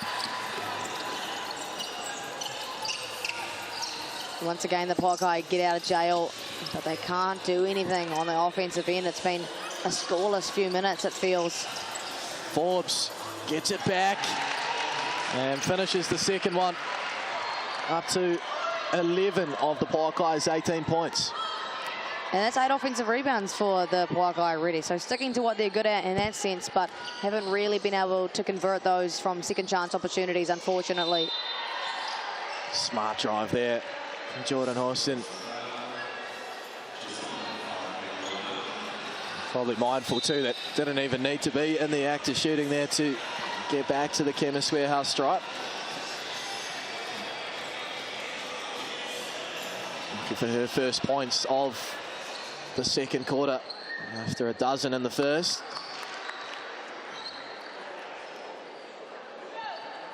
An 80% free throw shooter, Jordan Horston, so pretty automatic from that Chemist Warehouse stripe. As I say that, the classic, commentators curse. They have left some points out there at the free throw line as Can, quick step, back-to-back buckets for the Pouākai. They cut it to 11. Definitely one of their strengths is transition offense, especially this Queens team can sometimes fall asleep defensively. So for the Pouākai, they can make an impact in that sense and trying to push the ball on in transition and get some buckets in that way. Chagas ends up with it up high, all alone. Front iron. Forbes with the rebound. Oh, a wayward pass there. Not on the button from Canada Brown. And turnover number 7 for the home team as we take a second look. Nice drive there, Michaela Can. And that is the assist to turnover ratio not looking great for the Pouākai. 5 assists and 7 turnovers like you alluded to there, Nick.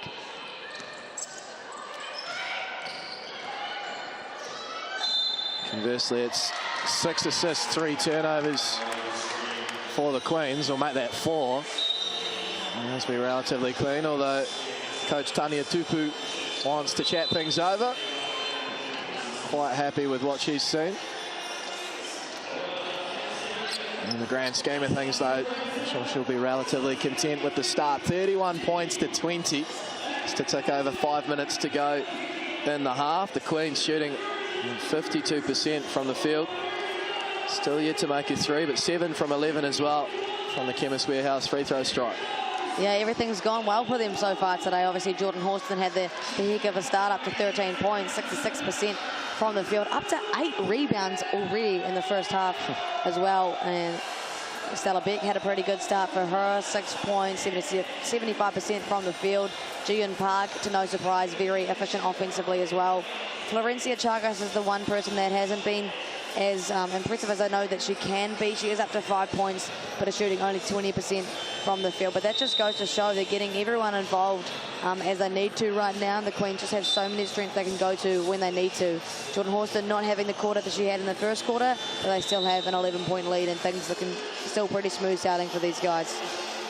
On the Pouākai side, much has been made pre-game, understandably, about the return of Cassandra Brown from that back injury. Missed the last 3, but not only is she on 0 points, Maya, but the volume of attempts, just the 2 attempts. What have you made of her return? I mean, that even comes down to the fact that she's barely had any catches offensively. You know, they've run things for Ezra, for Kaylee Ronell. They've run things for, obviously, for Mackenzie Forbes, but I just don't feel like Cass has had the attention that she probably deserves. If you can get her off some off-ball screens and get her into catch and shoot, she's pretty damn effective.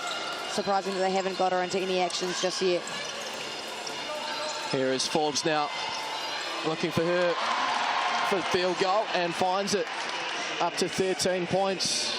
Mackenzie Forbes, after equaling her season high last week, 17 against the Hoiho. Back to a single-figure lead. As good work there in the corporates to get that pass. Good catch too.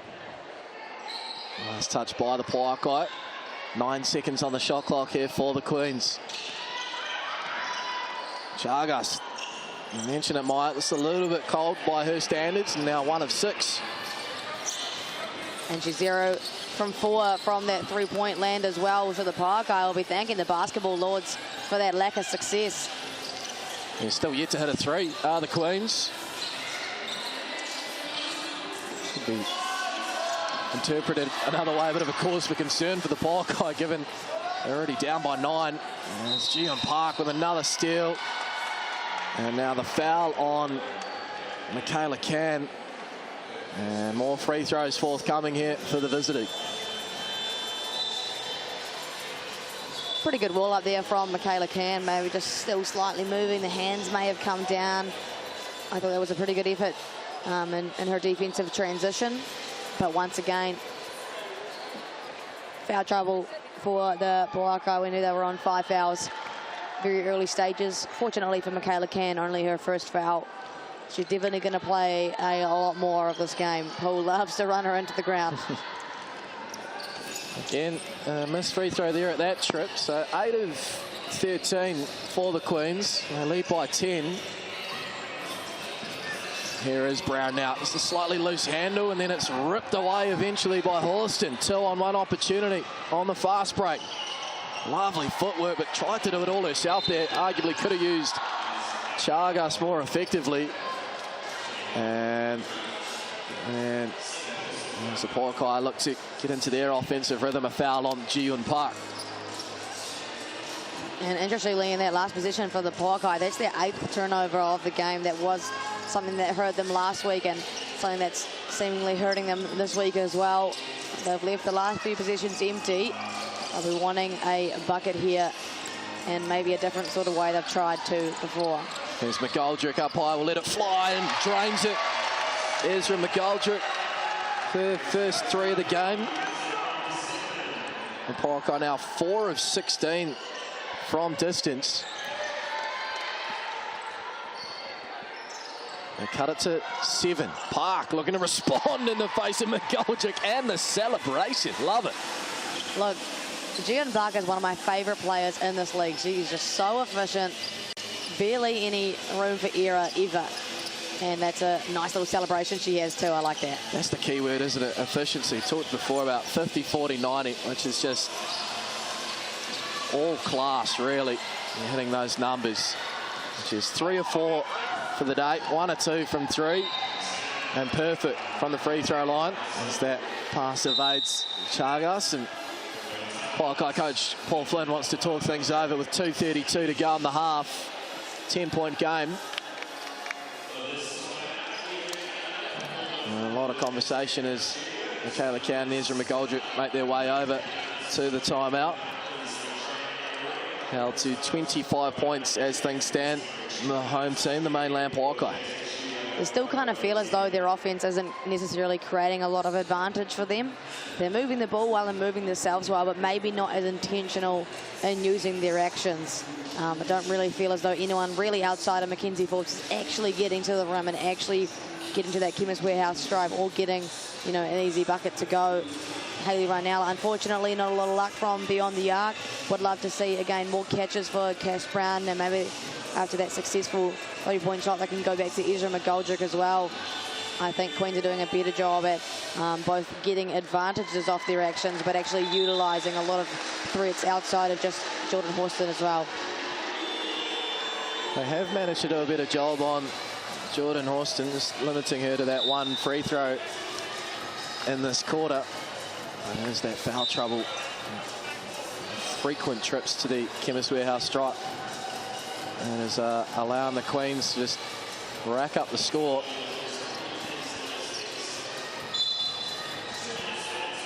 Yeah, 8 from 13 from the Chemist Warehouse stripe as opposed to 1 from 2 from that stripe for the Pouākai. So 2 different ends of the spectrum there. There's McGoldrick up high. Hitting that 3. Can now. And again, just waiting for that move. And gets the whistle when the foul is Hayley Rynell. Fouls on Lou Brown. And let's talked about that discrepancy in free throw attempts. Just the second trip to the Chemist Warehouse stripe here for the Pouākai.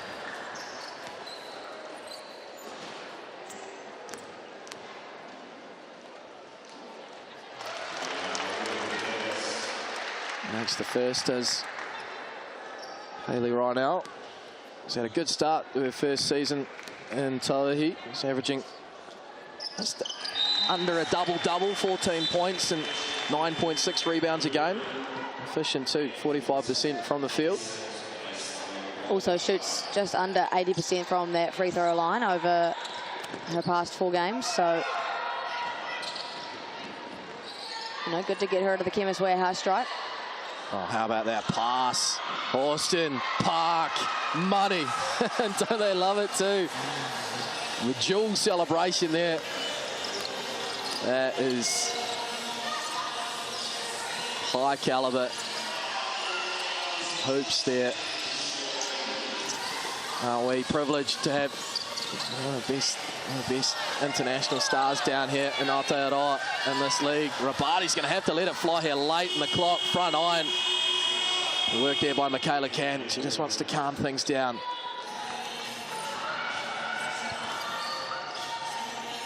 Nice catches Jordan Horston in the air, and then there's going to be a foul on Stella Beck now.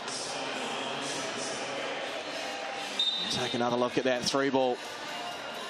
Does she miss? Like, seriously, does she miss? 2 from 3 from the three-point line now. And the celebration just makes it all that much sweeter. Well, it just seems like a shooting motion that is very rarely going to go wrong in terms of the structure of it right out in front. Speaking of, that's a pretty good looking shooting motion too there from Hayley Reinelt. Makes from the Chemist Warehouse stripe. She's up to 7 points. Yeah, just quietly having herself a pretty good first half. She's always solid for these guys, but making probably a bit more of an appearance offensively than she typically does. Outside of Mackenzie Forbes' 13 points. Second most for the Pouākai. Just hanging about around that single-digit mark. 9 points the margin now as Chagas somehow gets it up and in with Mackenzie Forbes all over it. There's an aggressive screen coverage there for Forbes, just jumped out in that switch, but was a little bit too high up in the way that she switched, and then Chagas was able to just turn the corner right around her. Kana Rabati, extra pass here right now, wide open from 3, makes it. Good couple of minutes for Hayley Reinelt, and she's up to double figures. 11 for the game late in the first half. 1 from 4 from the three-point line there, and you could just see a slight sigh of relief on her face after she hit that. Oh my goodness. It's raining threes. It's the Jordan Horston and Ji-Yun Park show at Cowles. This is simply superb. As the Pouākai miss, shot clock goes off. The Queens could have the last say of the half. Beckley left open on the left wing. Almost makes him pay. And Forbes fires it down court. Way wide. The first half, the Tokomanawa Queens have built a healthy lead. They lead by 11, 43 points to 32. And a big reason why Ji-Yun Park with 12 points on 4 of 5 shooting. We'll take a look at that last 3. Great find in the right corner by Jordan Horston. She's having a fun time as well here on a Sunday afternoon. Let's send it down to Maya for some first half thoughts. She's got Mackenzie Forbes from the Pouākai. Right, so a bit more of a lacklustre beginning of the game than you would have liked. But what has gone well for you guys, first of all? I think we'll be aggressive. I think we need to do better defensively. Like, when we get stops and we can run, that's when we're at our best. So we got to get stops and rebound. Awesome. What do you think those adjustments do you need to make? Like, would you go into a zone? Is it a different screen coverage? What do you think? No, I think it's just being more alert. Like that last possession, they're getting wide open threes. I think we're overhelping a bit, so our communication has to go up for sure. Awesome. Thanks. Good luck for the second half. Now with Jordan Horston here, the WNBA star. What a start for you guys today. What's gone well? We're just playing together. Finding the open man, making the right reads, playing fast, boxing out, getting rebounds, and it's allowing us to flow transition offense. Awesome. Do you think there's anything you need to change going into the second half? Anything you're expecting from the Pouākai? I mean, we're up, but we're going to keep our lead. Sometimes when we come out of halftime, we kind of drop. So just continue doing what we're doing. Box out some more, communicate on, screens, clean up those things. But I feel like we're doing good. Awesome. Good luck for the second half. Thank you. Thoughts there of Mackenzie Forbes and Jordan Horston. I have to agree there. Keep doing what you're doing. The Tokomanawa Queens ought to be happy, leading 43 points to 32 at halftime. Work to do for the home team here at Cowles Stadium in Christchurch.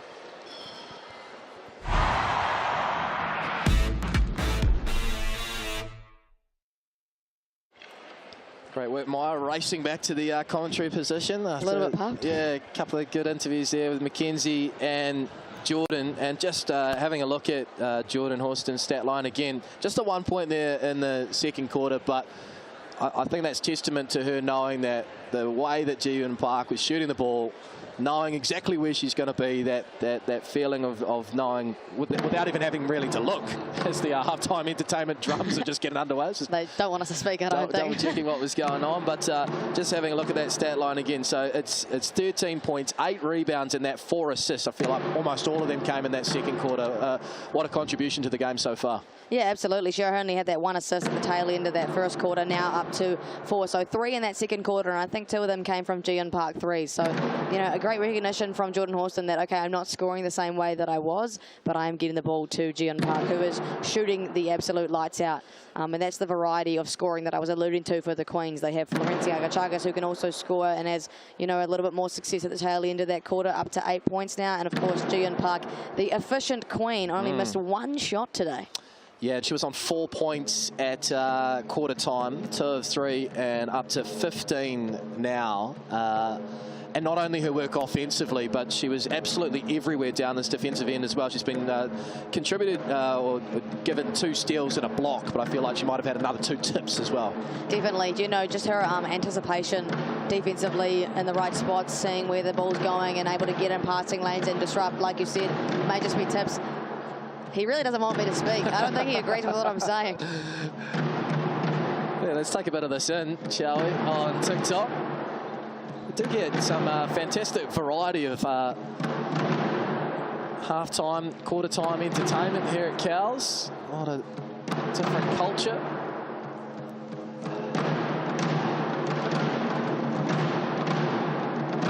For want of a better dad joke, the drums are beating for the Pouākai. It's all set up for them to respond, right? Again, they find themselves in a little bit of a hole. They've lost their last 2, and as mentioned pre-game, they've got a pretty big road trip coming up as well next week. 2 games in 3 days. So what will Paul Flynn, do you feel like, be stressing right now in the changing rooms? Well, just speaking of Mackenzie Forbes, which I'm sure is going to be the message relayed by Paul Flynn, is that they need to be a lot more aggressive defensively, especially like we spoke about that pre-game. Really, you know, the threats of the Queens, they need aggressiveness and aggressive coverages, and from that they can then get out and transition offense, which is their favourite offense anyway. We're about to rejoin our coverage on Sky Sport, but thanks so much for your company on TikTok. Hope you're enjoying it. Well, that was well timed for our TV friends.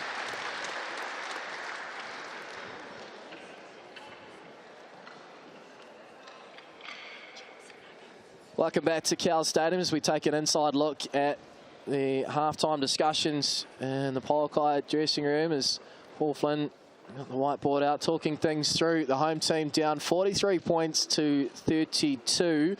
What are some of your main takeaways, Mike, from that first half? I mean, I think the Pouākai were just lacking any offensive rhythm. Once again, that had been their issue last week. Mackenzie Forbes, we see there, 13 points, trailing as Hayley right now. But outside of that, not a lot. Michaela Cairns had a 3 and a nice bucket, but hasn't scored for a while. On the flip side, Gian Park, 15 points. Jordan Horston, 13 points. And some nice contributions outside of that with Florencia and Stella Beck nicely contributing as well. Obviously, Ezra McGoldrick on that rebounding game. But Jordan Horston having herself an absolute game, you know, stat padding a little bit. 8 rebounds, really stuffing that stat sheet, probably the better way to put it. And I just think that the Queens have utilised their threats a lot nicer than the Pouākai have. And interestingly, you don't see Cassandra Brown's name on here really, aside from that 1 assist there.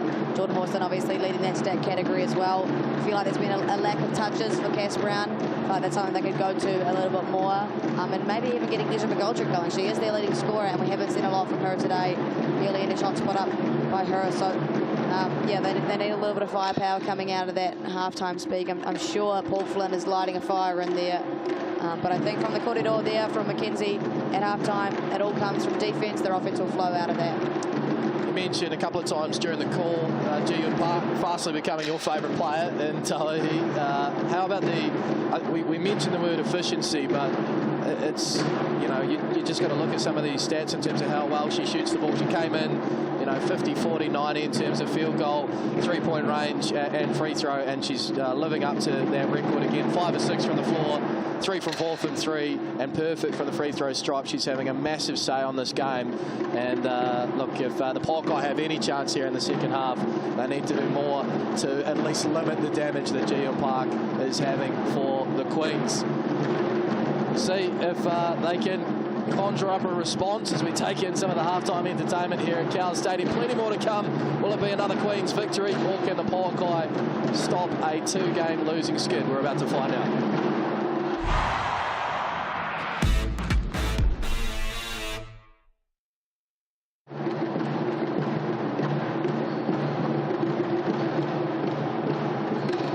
Welcome back here to TikTok. Very loud in the gym at the moment, Nick. I can barely hear myself. Oh, right. Apologies. I forget about those TikTok intervals. It's just... Enjoying the... Also, shout out to Faith Harrison, who's bought us some nice snacks. Not that we've got any chance to eat it, because we're doing our TikTok viewing today. No, it is... yeah, it is hard to hear yourself think. I'm trying to... there we go. Yeah, round of applause for our halftime entertainment.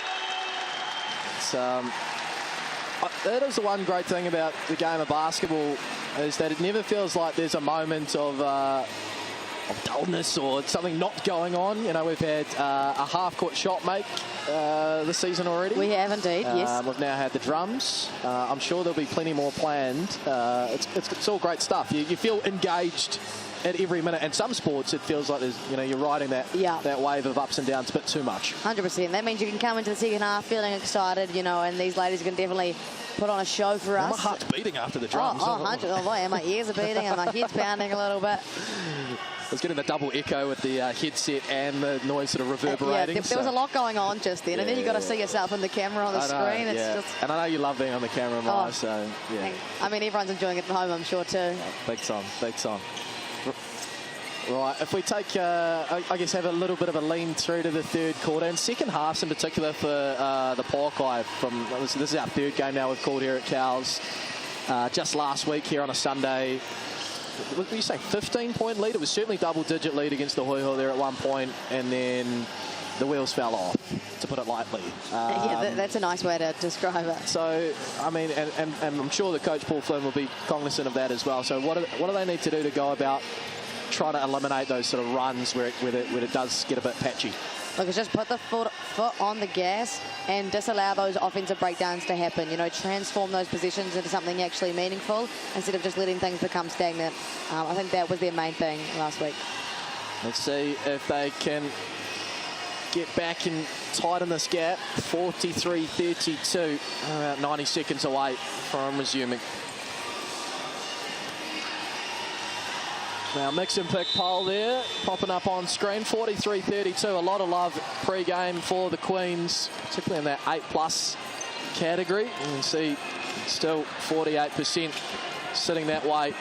Feels like, you know, a lot can happen, a lot can change in Tauihi, as we've seen over the course of the year. But if you had that 8+ pick in pre-game, you're pretty happy, I would have thought, as things stand anyway, unless Maya, the Pouākai, can do something to limit the damage of those two players that we've said their names a lot this afternoon, Jordan Horston and Jian Park.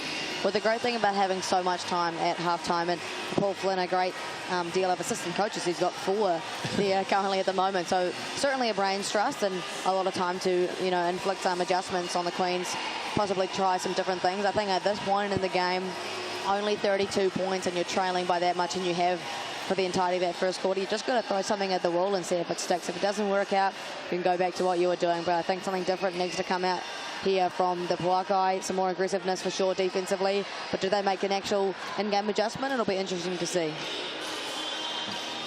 Crowd loving it nonetheless here at Cowles. Crowds have been fantastic over the last 3 weeks. Back-to-back-to-back home games over the weekend. And I believe next time out at home, Canterbury anniversary day too. So is that right? Public holiday, Friday the 15th. So I'm sure that'll be well supported as well.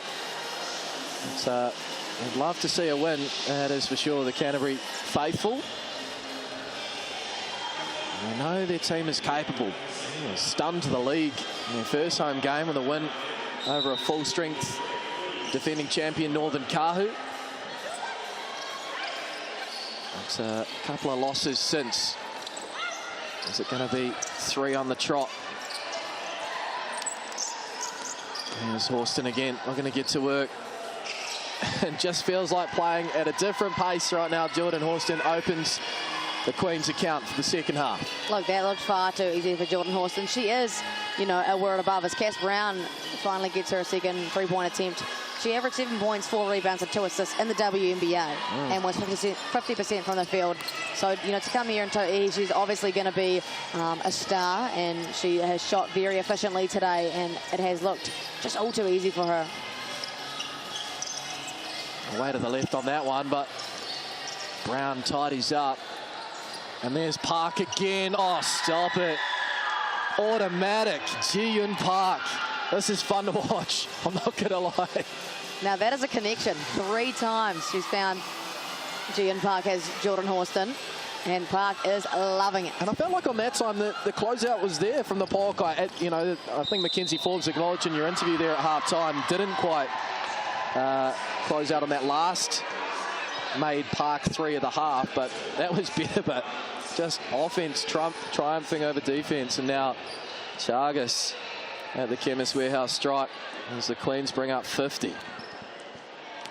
And again, that's, you know, multiple threats doing their work as Chagas will bury that one in the end. One opportunity there, and the 20-point deficit is definitely not what Paul Flynn would have liked coming out of half-time. I like that though, Mackenzie Forbes. She can get going from 3 herself. Someone with WNBA, was drafted in the WNBA. High caliber shooter on show here in Tauihi, season 2024.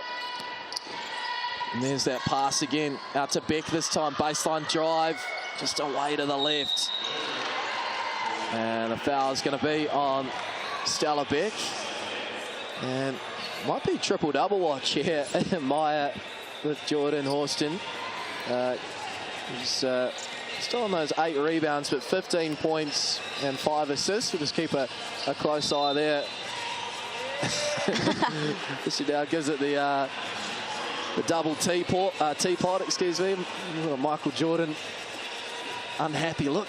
She's very charismatic, isn't she? I love it. I love it, I do. That's funny. You like that in women's basketball, you know, but a smack talk. Yeah. Oh. Just need characters in sports. Antagonists, protagonists, heroes, villains. It's what makes sports so great to consume. Another miss there, and that pass wasn't too far away. Stella Beck. I feel like that should be Stella's own stats category there, hitting the floor. She'll pick herself back up there. A bit of attention from Michaela Cam. A lovely pass there to Brown. Left wide open. And again, a breakdown there, this time defensively by the Pouākai. Just feels like everything kind of going wrong for the Pouākai at the moment.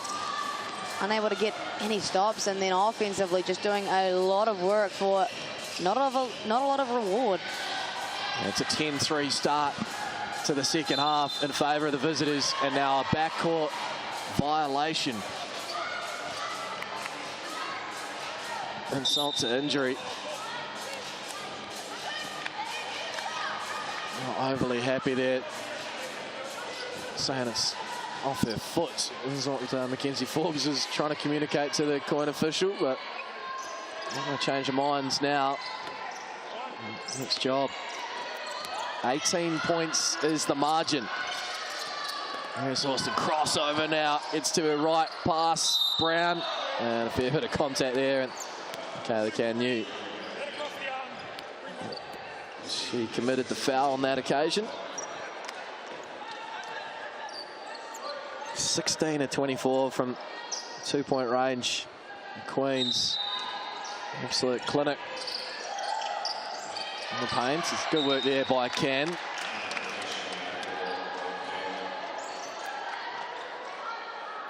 I know it's early in this competition, Maya, but we've seen the Kahu at this gym. We're now watching the Queens here. As Forbes gets a turnover pass, but now that we've seen all the teams, when you feel like the Queens stack up, it's obviously still very early in this competition. I mean, all things going well for them. I think they're definitely a finalist team.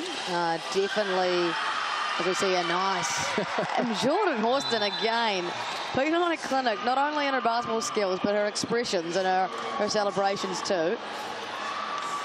And that forces Pouākai into a timeout, Nick. Yeah. Brought out the binocular celebration there, Jordan Horston. Absolute clinic she's putting together. That's assist number 6. And very much picking up from where they left off in the first half are the Queens. Time to talk a little bit about coach, mate. Now you can level up your coaching game. It's a partnership with Basketball New Zealand. And of course, primary use can be in basketball coaching, but football, golf, among other sports as well, finding different ways to teach the game at a community and junior level. Plenty of great resources on that free app there. Scan the QR code to download it and get more information. Maybe Paul Flynn could use Coach Mate at the moment. Draw up a couple of new ideas. Go scan the app right now. I'll call him over. It's still up on the screen. 35 points in 2.5 quarters. You're definitely going to need a mate to help out with that. Unfortunately,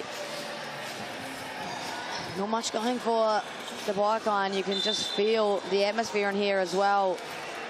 Everyone's sitting pretty lackluster, not a lot of noise being made, and you know the atmosphere pretty low at the moment. An interesting substitution as well with Abby Cabillo into the ball game, but Michaela Can staying out there for the Pouākai.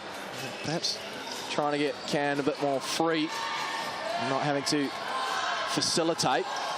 And here she is now putting it up, and doesn't go. And foul on Cassandra Brown. Hasn't been a happy debut here at Cowles Stadium so far for Cassandra Brown on return from a back injury. That's her 3rd foul. And great work from the rebounding beast that is Lou Brown. She leads the league in rebounds a game. Just doing a great job at getting her body in the right position to not allow the offensive rebound for Cass, and then also happily draw the foul. A warm applause there for McGoldrick. And behind the back, Can Brown, first bucket for Brown. That's more like it for the Pouākai. It's exactly what they need, getting stops and getting out in transition, and that's how free-flowing and nice it looks when they do just get to go out and run. They need several more stops to bring this game back into a contest, as McGoldrick does well there. Get a hand in on Horston, not having it all her own way. Now a turnover, but oh, goodness gracious me. Sometimes it feels like when you try too hard, it just unravels even more. Just feels like nothing has gone the way of the Pouākai at the moment. They're turning the ball over at an alarming rate. Up to 10 now, and their field goal percentage sitting at 29%. So just really, you know, for lack of better words, hasn't been their day. And credit too to the Queens. It's not like it's been handed to them. They've been very sharp at both ends and have put a lot of pressure on a number of those turnovers. There's one of them there, Chagas, hand in the cookie jar, and now a foul on Ryan out, and blowing up is Paul Flynn. He's going to have to be careful in the face of the Queen officials, and he does just that. Walks back to his area. Just on the sharpness for Queens defensively, they have been really good at covering the actions that the Pouākai like to run. They've scouted them well. No, they really like to use on-ball screens and have pretty much neutralised their usage. Valencia Chagas getting her hands in the mix. She does lead the league in steals. Lou Brown can't get that to go from the elbow. Brown with the miss. Brown with the rebound. We'll get back-to-back buckets here. Cabillo finding a bit of space with the left. Good work there by Cassandra Brown, coming flying through, but can't haul it in. Again, the defensive pressure. Somehow a long bounce pass through to Tiana Clark. Horston down up high. Classy drive. Can't finish. And frustrated. Both teams with some of the calls here. And now And Cabillo and Brown not on the same page, but there's a fair old push in the back there by Tiana Clark. And you like that from Cass Brown, right? He hasn't had a lot of luck from shooting, and that's not surprising given it's her first game in a few weeks. Sees the mismatch with Tiana Clark and gets that steal and tries to get the catch. That is not a bad tactic if you are the Pouākai. You know, typically when you're in positions like this, when you aren't scoring and are, you know, missing almost everything you're taking, it's time to switch up what your offense approaches and try a few different things and get people different looks. Here's Cabillo now. Gets it into Cass Brown. She'll pull up from mid-range, and it's a nice shot there from Cassandra Brown. She's up to 4 points, all of which here in this third quarter. You can get her going. It can be a little bit dangerous. When she gets her eye in, she is hot. And it's nice to see her getting some looks that aren't typical catch and shoot three-point look. Yeah, 39 points in her opening 2 games. Cass Brown. Just taking a little bit to get going here on return from injury. As Lou Brown now heading to the Chemist Warehouse stripe. I mean, this is what we saw in that first half as well, as sending Queens to the Chemist Warehouse stripe, but as well a really high turnover rate and a really low field goal percentage. Those are real margin of errors that you really don't want to combine all together. Again, just nothing really going right for the Pouākai due to the fact that the Queens have put on such a dominant display here today. And Can, good hand there by Brown. Swatted away and eventually come off the forehead of Michaela Can and out of bounds. They just hustle, grind, fight for every possession to the Queens. Holding the Pouākai to 39 points through 26 minutes, 26 minutes, excuse me, of basketball. So that one's away, and take foul there by Ji-Yeon Park. Let's get their defence set. And she apologises straight away. How good is she? She can do no wrong in my eyes. I think she could punch someone and not appreciate it. Well, that's not. We don't want to wish that. Not that it's going to happen. 39 plays 57 as Tiana Clark hits the floor, and the foul is going to go on her. We'll take another look. Either way, potentially there with the use of the elbow. But, shooting 2 here is Michaela Can. So 5 fouls to the quarter for the Queens. This could be a way that the Pouākai can slightly chip away at this deficit, as if they try to earn themselves some trips to the Chemist Warehouse stripe and mount points in that way. What's going to be important is the fact that they get stops, but this is a pretty good position for them to be in currently if they're going to get to the stripe, as Michaela Can still only 1 free throw miss across 5 games. Up to 7 points now, Michaela Can. Kept relatively quiet in those 2 losses from a scoring perspective. 6 and 4 points after that 26-point explosion. And surprise win here at this very gym over the Kahu as Horston now almost like she's playing a game of horse with herself, fashioning some of these shots and moves. Get slightly too cute there. Provided they are up by 16 as Rabadi creates the separation, gets the nice finish. That's what Rabadi does best. She gets that catch, she uses her physicality, and then finds a shot out of that. That's great work from Rabadi off the bench. All of a sudden into 14. Another stop here as Horston just puts her shoulder in and gets the whistle and the foul call in her favour. She'll head to the Chemist Warehouse stripe as well. I think the Pouākai have done a much better job on her, though, in the second half. Only 15 points after having 12 in that first quarter. And their efficiency starting to decline just that little bit. I believe she only missed 1 or 2 shots in the first half, and in the first quarter. Now just 46% from the field, which is near her season average. But again, still very effective. Certainly, and there's 6 assists as well. At least half of them. Ji-Yeon Park made buckets. Rabadi likes to match up with Park down low, gets it, but away out to the right. Brown now with the cut. Great work. Stella Beck putting a lot of pressure on, staying in front. Here is Horston looking for an option. Park wasn't there on that occasion, but kicks it out. A lovely ball movement. Horston, can she put the cherry on top?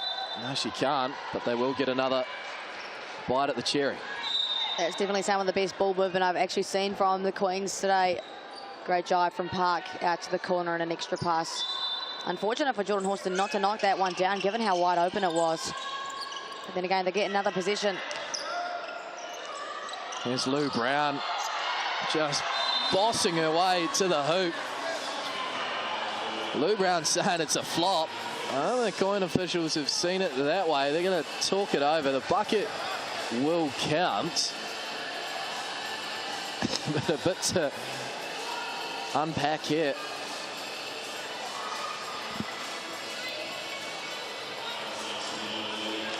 And yeah, free throws forthcoming. I think it is fair enough. She did extend that arm out. Shana Rabadi might have sold that contact just ever so slightly, but Shana Rabadi knows a thing or two about extending that arm out, so she's like, I know this game. Two can play at this game, Lou Brown. Must take some superwoman strength as well to send Rabadi to the floor. So the margin is at 18. It feels comfortable at this point in time for the Queens. The Pouākai have shown flashes, fits and spurts here offensively, but only able to string together multiple stops and makes. We did see the Hoiho just 7 days ago overcome a similar margin to get the dub. Don't know. You never know in Tauihi. Super competitive league, particularly this season. Here's Lou Brown up high. Horston will fire away from the top of the key, drains it, and there's the Sally once more. 20 points for Jordan Horston. That's her first three-point shot of the game. 1 from 3 now, and only 5 from 17 for the Queens, as Hayley Rynell gets that nice little jumper. But you feel as though if the Queens are going to start to connect from deep, it could be all over for the Pouākai. Doesn't get the roll there, but Stella Beck jogging on the spot. Offensive rebound and draws the foul.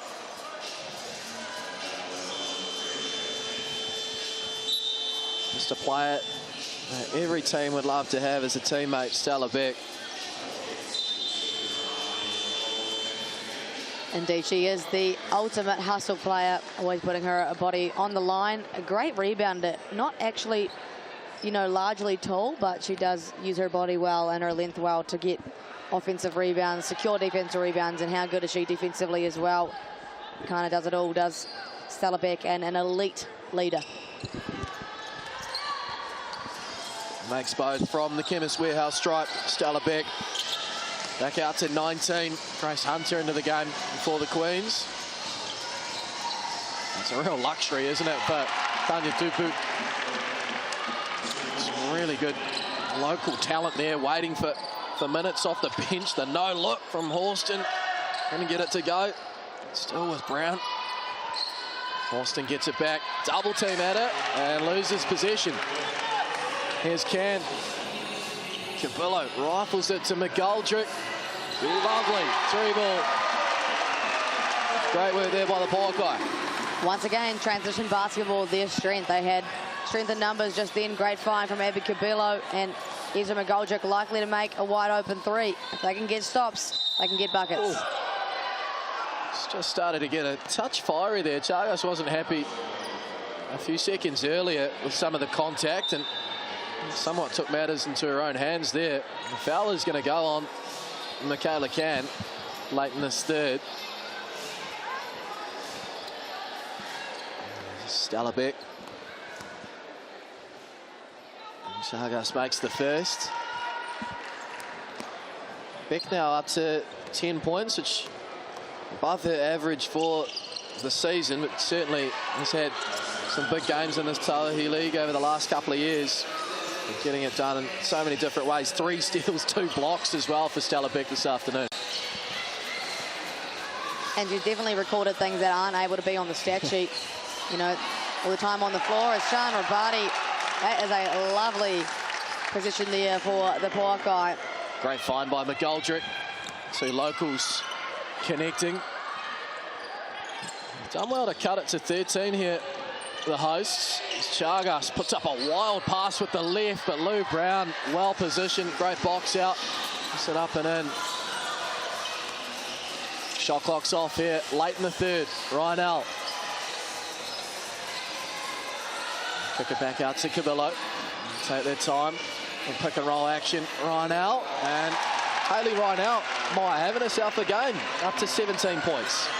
Yeah, looks a lot better actually offensively for the Pouākai. They scored 20 points in that quarter, which is their highest scoring quarter of today. And Hayley Rynell getting going a little bit, but they just need some stops. Need some stops indeed. It's the Queens who remain in control, looking for their 4th win of the season.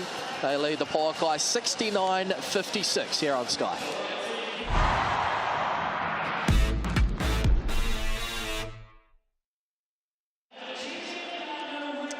One quarter to go.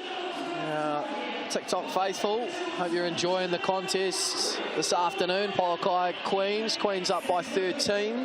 And are now 4 players, or 4 of the starters, into double-digit scoring. In fact, Lou Brown's there on 9 as well. And we spoke about that pre-game, didn't we? You know, if it isn't Jordan Horston, it's Ji-Yun Park. If it isn't Ji-Yun Park, it's Florenza Chagas. And Stella Beck coming up in a big way as well. Absolutely, and I think that's been the key difference between the Queens' offensive success and the Pouākai's. Mackenzie Forbes, again, a really hot first half and then slowing down now in the second half. Hayley Rynell starting to get going a little bit, but not a lot from Michaela Can or Ezra McGoldrick, who's actually their leading scorer, and as well the injection once again of Cass Brown. Haven't seen a lot from her, and you can imagine that's quite normal given a return from injury. But for the Pouākai, they've just got to conjure up something different offensively, and I feel like that's been the tale of the tape these last few weeks, has been, you know, the offensive struggle that they have, and it's not a lack of power and a lack of versatility on their offensive end. I think it's just, you know, what kind of actions they are actually running, what advantages they're getting, and how well they're putting the ball in the hoop at the moment. Yeah, those individual contributions have been key from Rynell and Forbes, and as you say, just looking at the contributions, Can, McGoldrick, Brown, they're a combined 6 of 21, and when you compare that to how the Queens are going, it just doesn't quite match it. Welcome back to Cowles Stadium in Christchurch, where the Pouākai hanging in there. I wouldn't want to get it too far beyond the margin that they face here, entering the 4th quarter, 69-56 in favour of the visiting Tokomanawa Queens. I need a baller or two, Maya, to get the job done from here. We were just mentioning to our TikTok audience, Hayley Rynell, 17 points, Mackenzie Forbes, 16 points, but those are the only 2 ladies for the home team in double-digit scoring comparatively. For the Queens, 4 in double digits. Lou Brown there as well with 9 points. Almost all the starters with meaningful contributions offensively. And that's the variety of threats we speak about, as Sean Rabati is beginning to get going a little bit in this second half, and now only, to be fair, an 11-point deficit. That's her 8th point, and she's relatively efficient from the field as well. Do get involved in our latest mix and pick poll for your game MVP. Unsurprising to see Jordan Horston there up top. Ji-Yun Park, now in a case. Maya, I think, was just voting during the 3-quarter break for her favourite player. It's Pouākai missed there. Here come the Queens the other way. Horston. Oh, great work. McGoldrick read that pass. Now it's a 4-on-2 here. And can't make the bucket, but will head to the Chemist Warehouse stripe. And that's where she thrives, is that Chemist Warehouse stripe. A better start offensively here for the Pouākai. You know, can be relatively happy with these possessions. But the big thing for these guys is they just can't afford to continue to trade buckets. That's what they've been doing in that 3rd quarter. They actually scored 24 points, which was the highest scoring quarter for them. But you can't afford to just get a bucket on one end and then give away another one. You know, when you have this deficit, you can't go tick for tack. They've got to get some stops. So they get 2 points on that visit offensively, the Pouākai. As Maya says, at this end, they need the Queens to come up empty. And there you go. Breakdown there between Brown and Park. A rare turnover. And a bit of life to the bench to our left, Maya. They still believe. Absolutely, you should, as we see that GJ Gardner-Holmes replay. Jian Park with a surprised expression on her face. Only the 8th turnover of the game for the Queens, so an efficient night for them, but an encouraging sign, like you said, for the Pouākai. They've just really got to execute down the stretch here. Here's Can. Oh, great hand there. Jian Park gets it free to Horston. Lovely pass in motion. Stella Beck, beautiful basketball. The Tokomanawa Queens, that's more like it. Yeah, they are playing some really nice basketball today, like you just alluded to, playing a nice team style of basketball, everyone getting involved, finding a variety of looks, and that's really what you want to see from a team competing for a championship. Late in the shot clock here, Rabati has been really good off the bench this afternoon, Sian Rabati, and all of a sudden she's into double-digit scoring. 11 points in 16 minutes for Sian Rabati. And she's been super reliable, right? Like playing well defensively, a massive rebounding presence as Chagas buries one. Kaching, Chagas from deep. And as you mentioned before, Maya, just trading buckets, unfortunately, by and large, the Pouākai here. Better work offensively. I feel like they might be left to root. That second quarter in particular, as Cabillo just leaves that short. And Chagas back the other way, almost in that exact same spot. Brown, Beck, Horston, ball movement personified, unselfish basketball, and another make. And that was just too easy for Jordan Horston, right? If she's able to catch off a ball reversal and rip, there's barely any help there. She's going to get a bucket all day long. She's too good to have that kind of opportunity. Triple-double watch, 22 points, 9 rebounds, 9 assists, Jordan Horston. So one more board and one more dish. Somebody please tell her. I think she'll know. Troy counting in her head, eh? Well, we get the box score printouts at our end of the bench, and we see usually it's the assistant coaches come down and get their team ones. As Stella Beck again. Kids down on the floor. Mackenzie Forbes, we hadn't seen for a little bit. Checked out in that third quarter. But back in the ball game here. Just troubled by some sort of injury, but good to see her back in the ball game as Ezra McGoldrick takes a seat. Wipe-up work required on the courts. It's no surprise, Stella Beck going down to the floor. I think that's 2, maybe even 3. At least. And Chagas again getting that elbow. And great work. Park to create a second chance. And here is Chagas. Can fighting around those screens, but Horston with a 3 doesn't go. Here is Forbes. Can. Brown gets it back to Can. They have to slow it down. The Pouākai, who no doubt have to play with a bit of pace as Forbes fires away from 3. The rebound is contested, and it's Beck who comes up deluxe.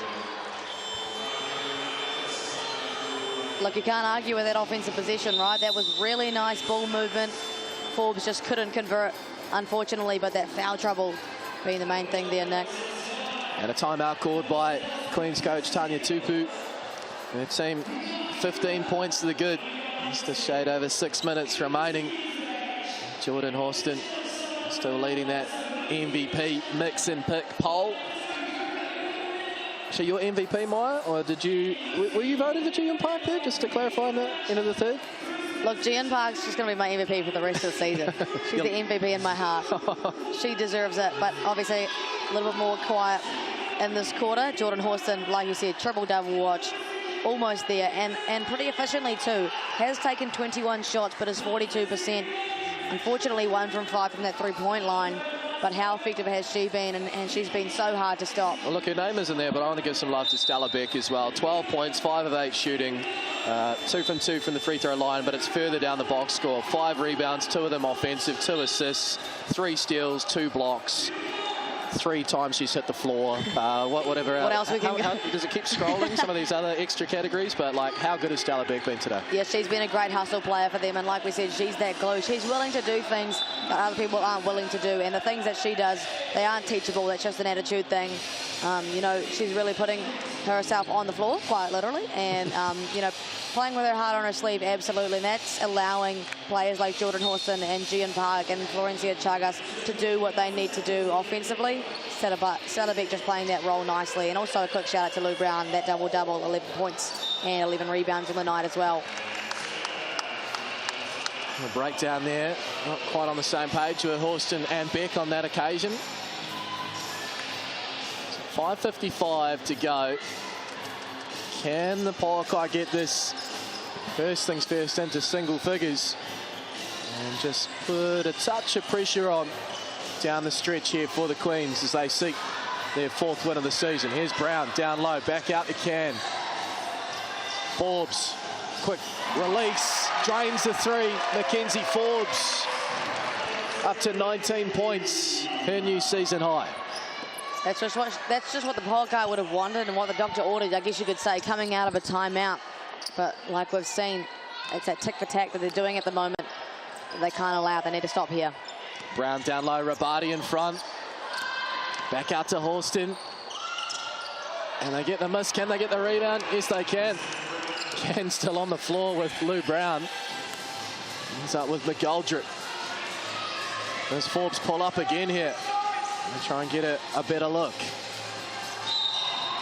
And the foul's going to go on Beck as that pass came into Rabati. Mackenzie Forbes now with 19 points. 4 of 10 from deep as well for Forbes. So 4 of the Pouākai's 9 made threes this afternoon. You need a few more, you feel. Late in the shot clock here, a lot of ball movement, a lot of player movement. Can! Drains it. Back-to-back threes. And there it is. It is into single digits, Maya. And you can feel something in the air right now. A shift for the Pouākai, of course, off back-to-back threes. And that just shows the influence of three-point shooting and what it can do down the stretch. The Queens needing to dig themselves out of a hole now. All pressure on them. And they get another stop, the Pouākai. Oh, what a pass. And then behind the back. It's a little messy. And eventually a foul is called. And Sean Rabati went up. Let's take another look. It was behind the back from Forbes. Caught between the legs of Rabati, eventually got a shot up, and Stella Beck cannot believe the call. Bit of a wry smile there.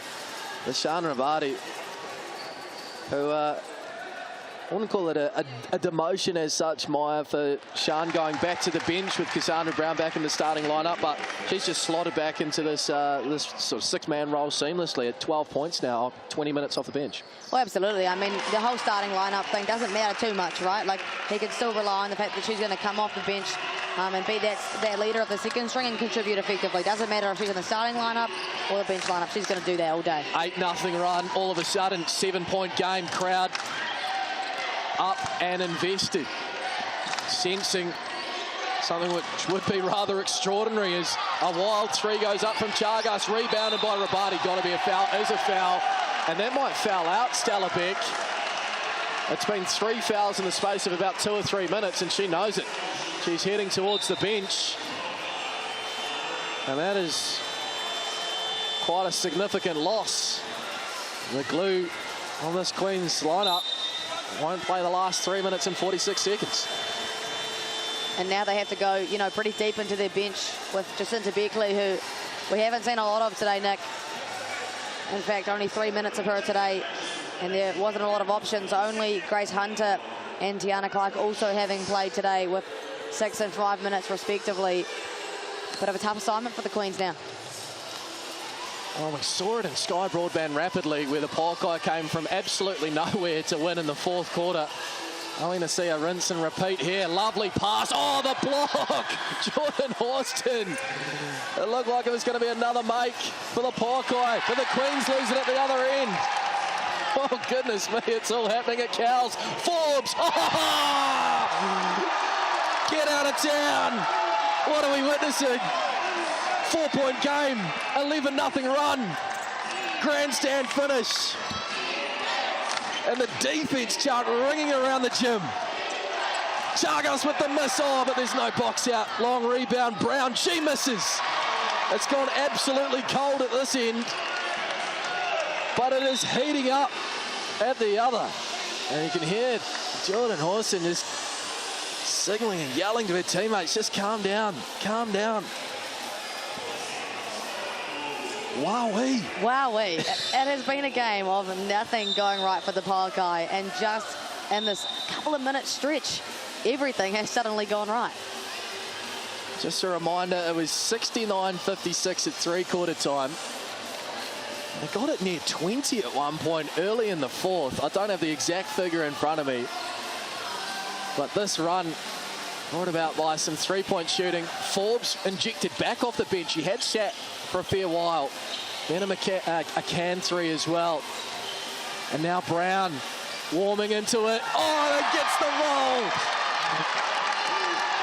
It's tied to a possession game, 78-76.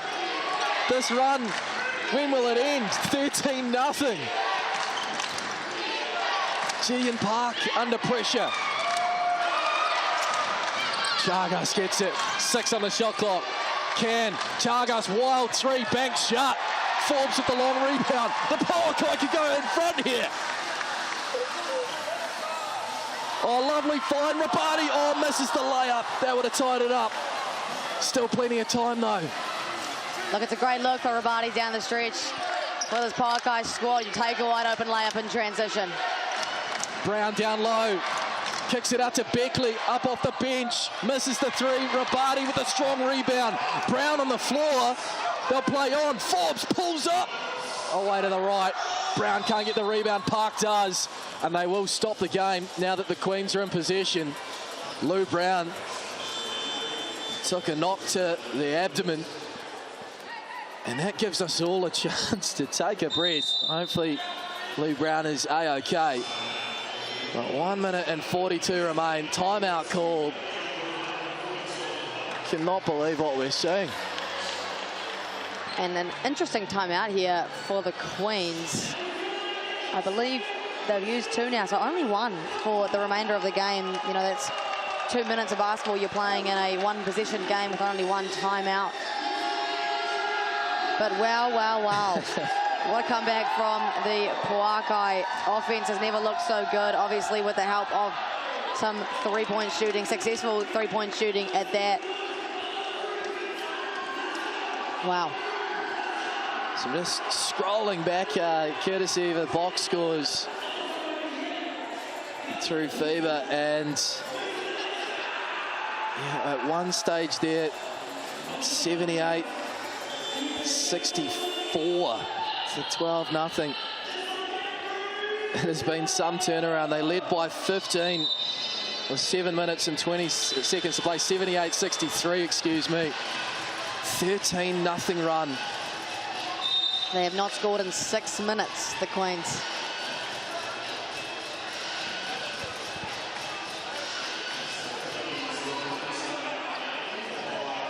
And the crowd a big factor too. I was starting to think it was all done and done. And who's going to be that calm presence for the Queens? Offensively, it's Gian Park dribbling the ball down the floor. Forbes in front. The defense chant rings around. She gets past Forbes. Fires up a wild shot, and it's an offensive foul. A charge on Park. Taking a second look. GJ Gardner-Holmes replay, and it was a wall up. Michaela Can, body on the line. And she's done a fair bit of that today. She's done a really good job at getting in that driving lane, getting there early, establishing her position, and taking it in the chest. What can the Pouākai do offensively here? They could, realistically, take the lead now. Full court pressure here too from the Queens. Park, Chagas, Horston all trying to make matters difficult. Good inbound by McGoldrick to Can. They get it over the half court. Rabati. She's come up huge off the bench. Finds Forbes. Drives past Park. Tied ball game. Mackenzie Forbes has got 24. 78 all. A 15-point lead has evaporated. And now a wild pass by Jordan Horston. The WNBA talent of Jordan Horston. This is incredible. Wow, what is going on? Great execution from the Pouākai down the stretch, that last possession, moving the ball so nicely. They look so calm under pressure right now. They get it to Brown. It rolls in. The Cowles Cauldron. It's another decibel, and the Pouākai hit the lead. A 17-0 run. 80-78 with 52 seconds to play.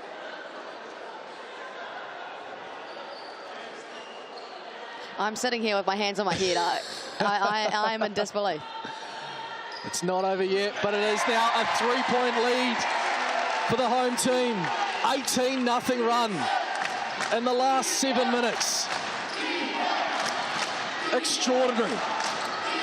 Horston blows past McGoldrick. Park. Great closeout. Oh, was she fouled? No foul call. And the foul is going to go on the Queens. Or is it in the act of shooting? I believe it is. It's going to be bonus 2 free throws, I believe. The Queens sitting at that 5 foul mark. Oh, excuse me, I saw the signal for 3. I thought that we had 3 free throws coming at the other end. I think everyone's feeling the atmosphere, the tension, including our coin officials and commentary team, clearly. The Pouākai call a timeout, 81-78. Free throws coming for the Pouākai. Wow. Unbelievable, unbelievable. Who saw this coming? What do you even say, you know, at a situation like this? It has been one heck of an execution for the Pouākai. 4 threes down the stretch and holding Queens to, you know, barely any scores. It was a 6-minute drought for them, which for a team that is second in the league in scoring, an impressive feat. And now they're taking the lead, and they've just remained so calm, under composure. You know, it's hard to come into a fourth quarter being down double digits, and they've absolutely just knocked it out the park. The Queens on the back foot now. Well, they held to 15 points in the first quarter. You mentioned it during the third quarter, getting 24 points in that third quarter seemed to at least build a bit of momentum. It was all ultimately going to come down to stops. They took that offensive momentum into the fourth. It's now an 18-0 run, 25-9 in favour of the Pouākai for the fourth quarter. And they are moments away. It's not done yet. 37 seconds, a long time, as we know, Maya, in the game of basketball. But goodness me, just to be in this position, unfathomable about 10 minutes ago. I feel like I said it 80 million times. Like, you've got to get stops as well as buckets. And they weren't doing that. They were going tick for tack. And all of a sudden, something flipped. And they've just completely turned this on this head. And wow, Cowles has really come alive along with that. Cass Brown, though, misses the first from the Chemist Warehouse stripe, just leaving the door a touch ajar. Would love to make this one, to push it beyond to 4 points. She does just that. There's that full court pressure again. And the hand from Brown. And she's fouled by Horston. She thought she won it cleanly. Coin officials saw it differently. And she's now dished with a technical foul.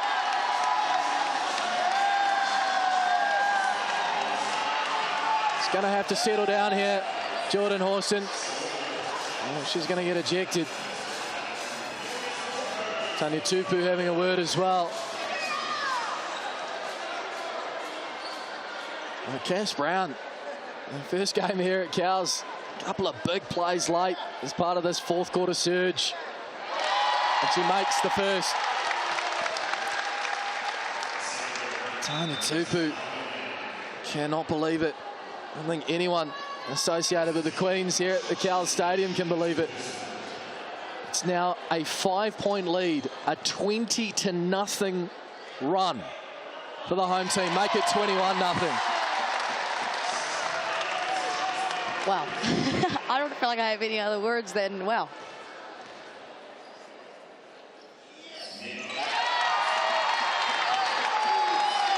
Seven points the lead now, a long way back for the Queens. Chagas will pull up from the car park, makes it.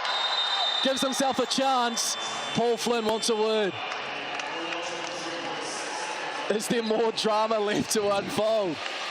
85-81. Let's go to overtime. Why not? Let's go to overtime. Well, that was 7 minutes without a bucket for this classy Tokomanawa Queens offensive outfit. It has been simply extraordinary. The ground out, the on-court MC getting everyone up and about and engaged. They are well and truly into this. And the second win at home, third win of the season.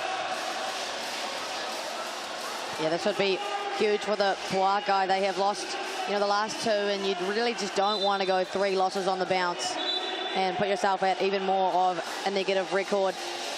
They want to continue to track upwards in terms of their trajectory, and a win against the Queens, who have been, arguably up there with the best teams in the competition. On top of beating the Kahu, it shows how capable they are. They've had their tough days at the office, none more so than last week, relinquishing a 15-point lead against the Hoiho. But we were talking before, too, about only 2 players being in double-digit scoring. That's now up to 5. It's been a real collective effort. Cass Brown has had 9 points here in the 4th quarter alone. And she'll inbound the ball. Lots of pressure coming from Horston. They try and steal it. Michaela Cairns taking a finger to the eye there by her countrywoman, Lou Brown. Quick foul there, and shooting 2. Eventually, Michaela Can.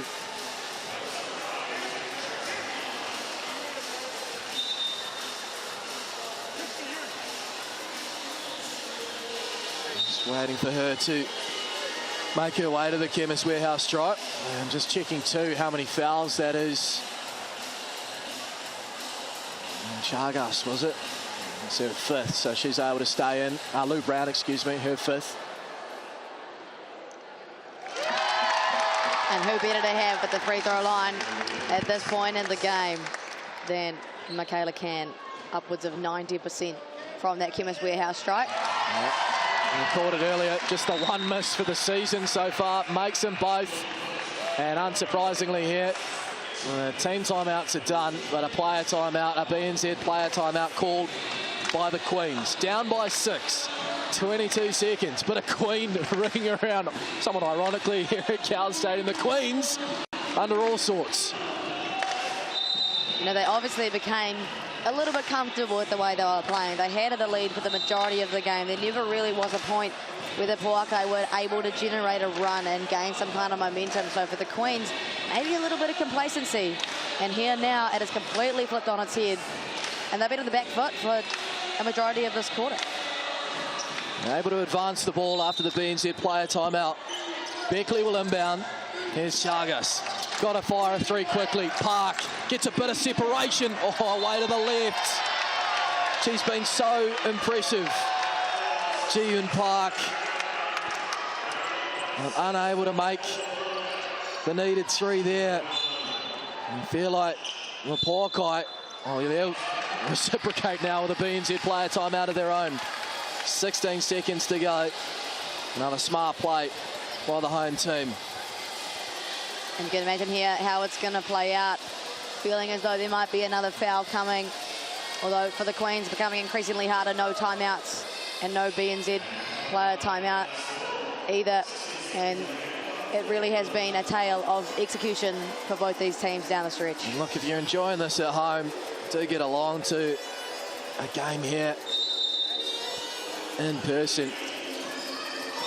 As Beckley and McGoldrick go cannoning into each other, and the foul's going to go on the ladder. So the Queens will get possession of the ball with 16 seconds to go here. Down by 6. And a quick 3. And you never know. You just never know in this league. Make it interesting. Let's go. Let's go triple overtime. You want it? Okay. Haven't we been treated to some thrillers here? Male and female at Cowles in 24. Park, Chagas got a fire away. High arcing 3. Oh, rattles around. Misses. Horston rebound. Makes it. Cuts it to 4. The Pouākai do have another timeout. A team timeout now with 5.6 seconds remaining. Horston up to 24 points. And it might not be enough. Still sitting top of our MVP standings. Love there for Mackenzie Forbes, unsurprisingly as well. Yeah, Mackenzie Forbes with that 24 points, 5 from 12 from the three-point line, 9 from 20 from the field goal. We spoke about last week her efficiency being somewhat of the question earlier in the season. Now that's 45% from the field and 41% from beyond the arc for her. 5 rebounds, just that 1 assist and a steal as well. Much more efficient in this tail end of the season so far. And she's really come alive in some of the key moments.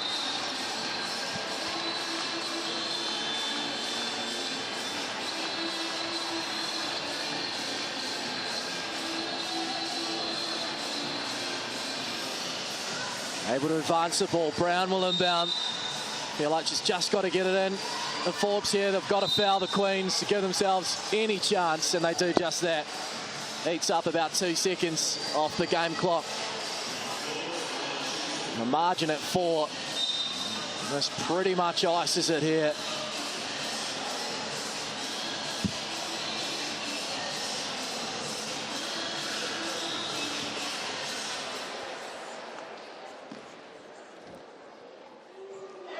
Forbes makes the first from the Chemist Warehouse stripe. They know it. Makes the second for good measure.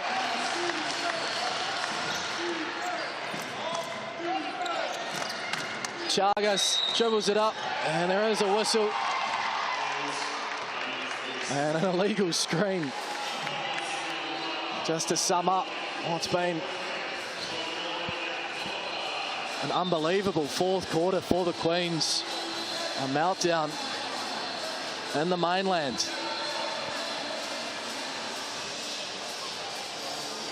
But how about the perseverance from the ladies in blue?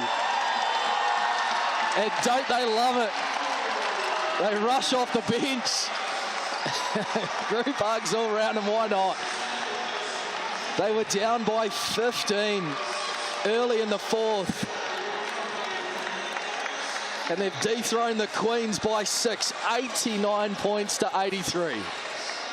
Wow, that has been the main word reviews in that tail end. We'll have a look at some of the Chemist Warehouse stats. 26 for Mackenzie Forbes. That was 24 for Jordan Horston with the 9 rebounds, 9 assists. Unfortunately, didn't get to that triple-double, but it just wasn't enough. Great contributions from Lou Brown as well, who had a nice little double-double.